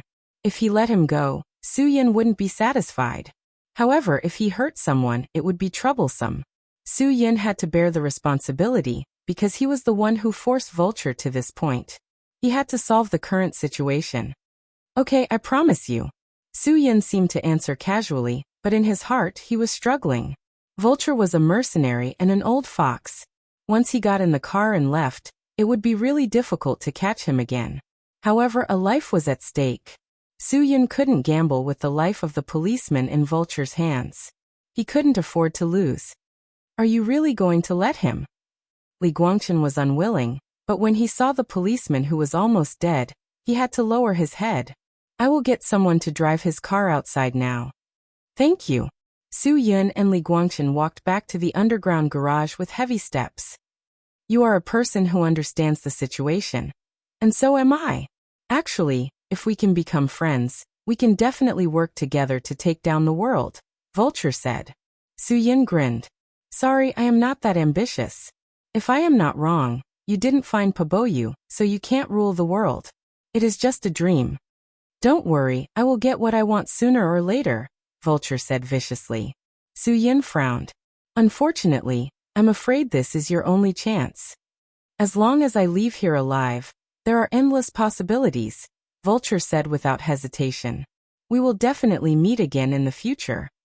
Su Yin suddenly regretted. He couldn't let Vulture leave alive. It was too dangerous for Vulture to know this secret. Even if there was a 1 in a million chance that this secret would spread, he couldn't let it go. If this spread, Su Yin didn't dare to imagine what kind of danger he would face.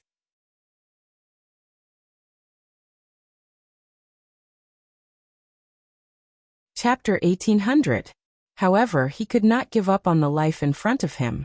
While Vulture was dealing with the police, the tall beauty had quickly crawled to the side of the nouveau riche. It was obvious that the nouveau riche was unable to fight anymore. The bruises on his stomach were terrifying to look at. At this time, Li Guangqin had already led his men to drive Vulture's car out. Vulture raised his eyebrows at Su Yin, indicating that he should make the final decision as soon as possible. Su Yin pondered for a moment, and finally closed his eyes. Vulture knew that his plan had succeeded. Su Yin would definitely not throw away a life in front of him. Vulture believed that as long as he got into the car, everything would be fine. Even if there were snipers outside, as long as he rushed out quickly enough, there would not be any problems. Under Vulture's signal, Li Guangqin slowly drove the car directly into the lobby on the first floor of the shopping mall. Vulture did not dare to get into the car, fearing that he would be ambushed. Open all the doors, trunk everywhere, Vulture said. He wanted to do a thorough check to make sure that there was no one in the car. Only then would he dare to get into the car and leave. Li Guangchen had done everything according to his instructions. There was no fraud. Vulture felt a lot more at ease. Now all of you move back. Keep going back, Vulture said to Su Yun. The farther away from me the better. Also drag this nouveau riche far away from me. Go to the deepest corner. Hurry. Su Yun did not care, but he pitied the nouveau riche. He was in so much pain that he could not stand up. He could only let Su Yun and Li Guangchen drag him away. He gritted his teeth in hatred. He swore that no matter how much money he had to spend in the future, he would find this guy and make him suffer 10 times the losses he had suffered today. Very good. Vulture controlled the police officer in his hand and slowly walked to the side of the car. He closed the trunk and the other doors.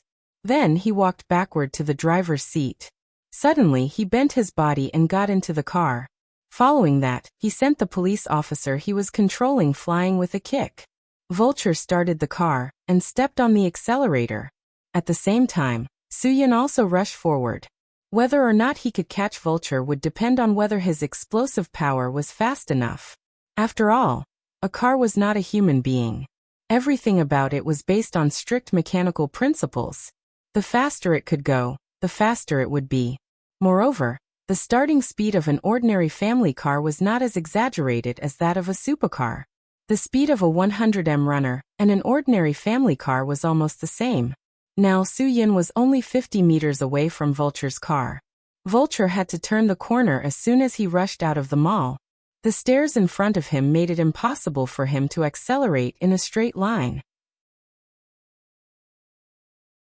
Therefore, this gave Su Yun a good opportunity. As long as Su Yun had enough explosive power, he could catch up with the car. Su Yun's craziness once again stunned Li Guangchen. It was too exaggerated. The physical fitness of a Special Forces member was simply not from this world. Other than admiration, Li Guangchen was still full of admiration. He did not feel wronged at all for not being able to become a member of the Special Forces. It was better to train his SWAT team properly. Li Guangchen really did not know how to solve this kind of situation in the future if Su Yun was not around. Vulture rushed out of the mall crazily. The moment he turned the corner, Su Yun had already pounced on the roof of the car and grabbed the luggage rack. When Vulture heard the sound, he panicked.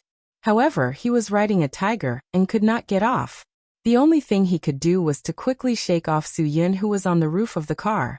Vulture stepped on the accelerator, and the car held back. The engine made a terrifying roar. Vulture suddenly turned the car to the left, and the car drew a beautiful circle on the ground. The tires and the ground rubbed against each other. 1 circle, 2 circles, 1 circle, 1 circle. This was the pace of the devil. Su Yun's hands clasped tightly onto the luggage rack on the roof of the car. The huge centrifugal force made Su Yun's entire body almost fly into the air. One could only imagine how fast Vulture had driven the car to achieve this. After a few circles, Vulture saw that Su Yun had not fallen down. He could not stay for long. This was because he was exposed to the open air. If there were snipers, they would definitely aim at him as long as he stopped. Vulture's guess was right. There were indeed snipers aiming at him. However, when Su Yun pounced out, Du Yufeng ordered all the snipers not to shoot. If this shot killed Su Yun, he wouldn't be able to bear such a huge responsibility. However, just after Du Yufeng gave the order, a powerful gunshot came from the roof of the office building opposite. Following the gunshot, the front left tire of Vulture's car burst. The car was completely unable to control its direction at high speed and crashed directly into the guardrail. Su Yun also quickly jumped out of the car after the car lost control. After the car crashed into the guardrail, it flipped over. It rolled 3 times in a row before coming to a stop. Vulture, who was in the car, was also shaken to the core. Du Yufeng's heart almost jumped out. Who was so disobedient? He had already told them not to shoot, but they still pulled the trigger. Under such circumstances, they did not listen to orders. What kind of personal heroism was this? If Su Yun did not have time to jump out of the car, wouldn't it be troublesome? Who fired the shot? Du Yufeng said angrily. However, these people's positions were all arranged by Li Guangchen. Du Yufeng did not know where they were. Li Guangchen was also stunned by the gunshot. He was even more surprised because the gunshot did not come from the sniper rifle that they were equipped with. Moreover, the place where the gunshot came from did not have any snipers that he had planted. Could it be that there was a third party? The situation seemed to have become more complicated. Li Guangchen frowned and was very nervous. Fortunately, Su Yin was not injured, so everything calmed down. Otherwise, he really did not know what to do. Vulture struggled to climb out of the tumbling car. At this time, he still did not give up the idea of escaping. He still wanted to escape. Immediately after, there was another gunshot. The ground in front of Vulture was hit by a bullet, creating a small hole. Obviously, the sniper was reminding Vulture that if he moved again, he could not blame him for not being polite. This person's marksmanship was definitely top-notch. He was confident that he could shoot from such a long distance. However, the heavens suddenly blew a gust of wind. Now was the time. Vulture rushed out of the encirclement like a fish and ran directly onto the road. When there was wind, the bullets would be affected. No matter how strong the sniper was, he had to calculate the wind speed before he could shoot. Vulture took this opportunity to escape from the sniper's range. Su Yin chased after him. This guy Vulture was really good at escaping. In order to save his life, he was really willing to do anything. Su Yin could not help but admire him. He had participated in so many people's capture operations, and Vulture was definitely the one who did not give up. However, Su Yin was also going all out. He wanted to see how long this guy could last. The sniper just now was definitely not from the SWAT team. Su Yin was very clear about this. Although he still did not know who was helping him, it was better to have help than not. Vulture ran wildly toward the cars on the road. The sharp sound of the brakes and the sirens were quite ear-piercing. The whistling of the cars that passed by, without exception, floated out curses. They were all quite vicious curses. Nowadays, people were under a lot of pressure at work. The road rage was too common. Vulture had been running, but he suddenly lost his target and did not know where to run to. He was very clear that a goal was the motivation for anything. As long as there was a goal, it could be achieved. Once there was no goal, people would fall into confusion. Vulture was now in a state of confusion. He did not know how to get out of the current situation. This was probably the first time in his life that he was at a loss of what to do. Huaxia, Huaxia. This was a place that he should not have come to. Vulture was unwilling, because he had not even seen what Purbo Jade looked like. Now he was going to die for that thing? Phew. You're tuning in to the Earbook Haven YouTube channel. Don't forget to subscribe and join us on this journey to catch the most captivating stories.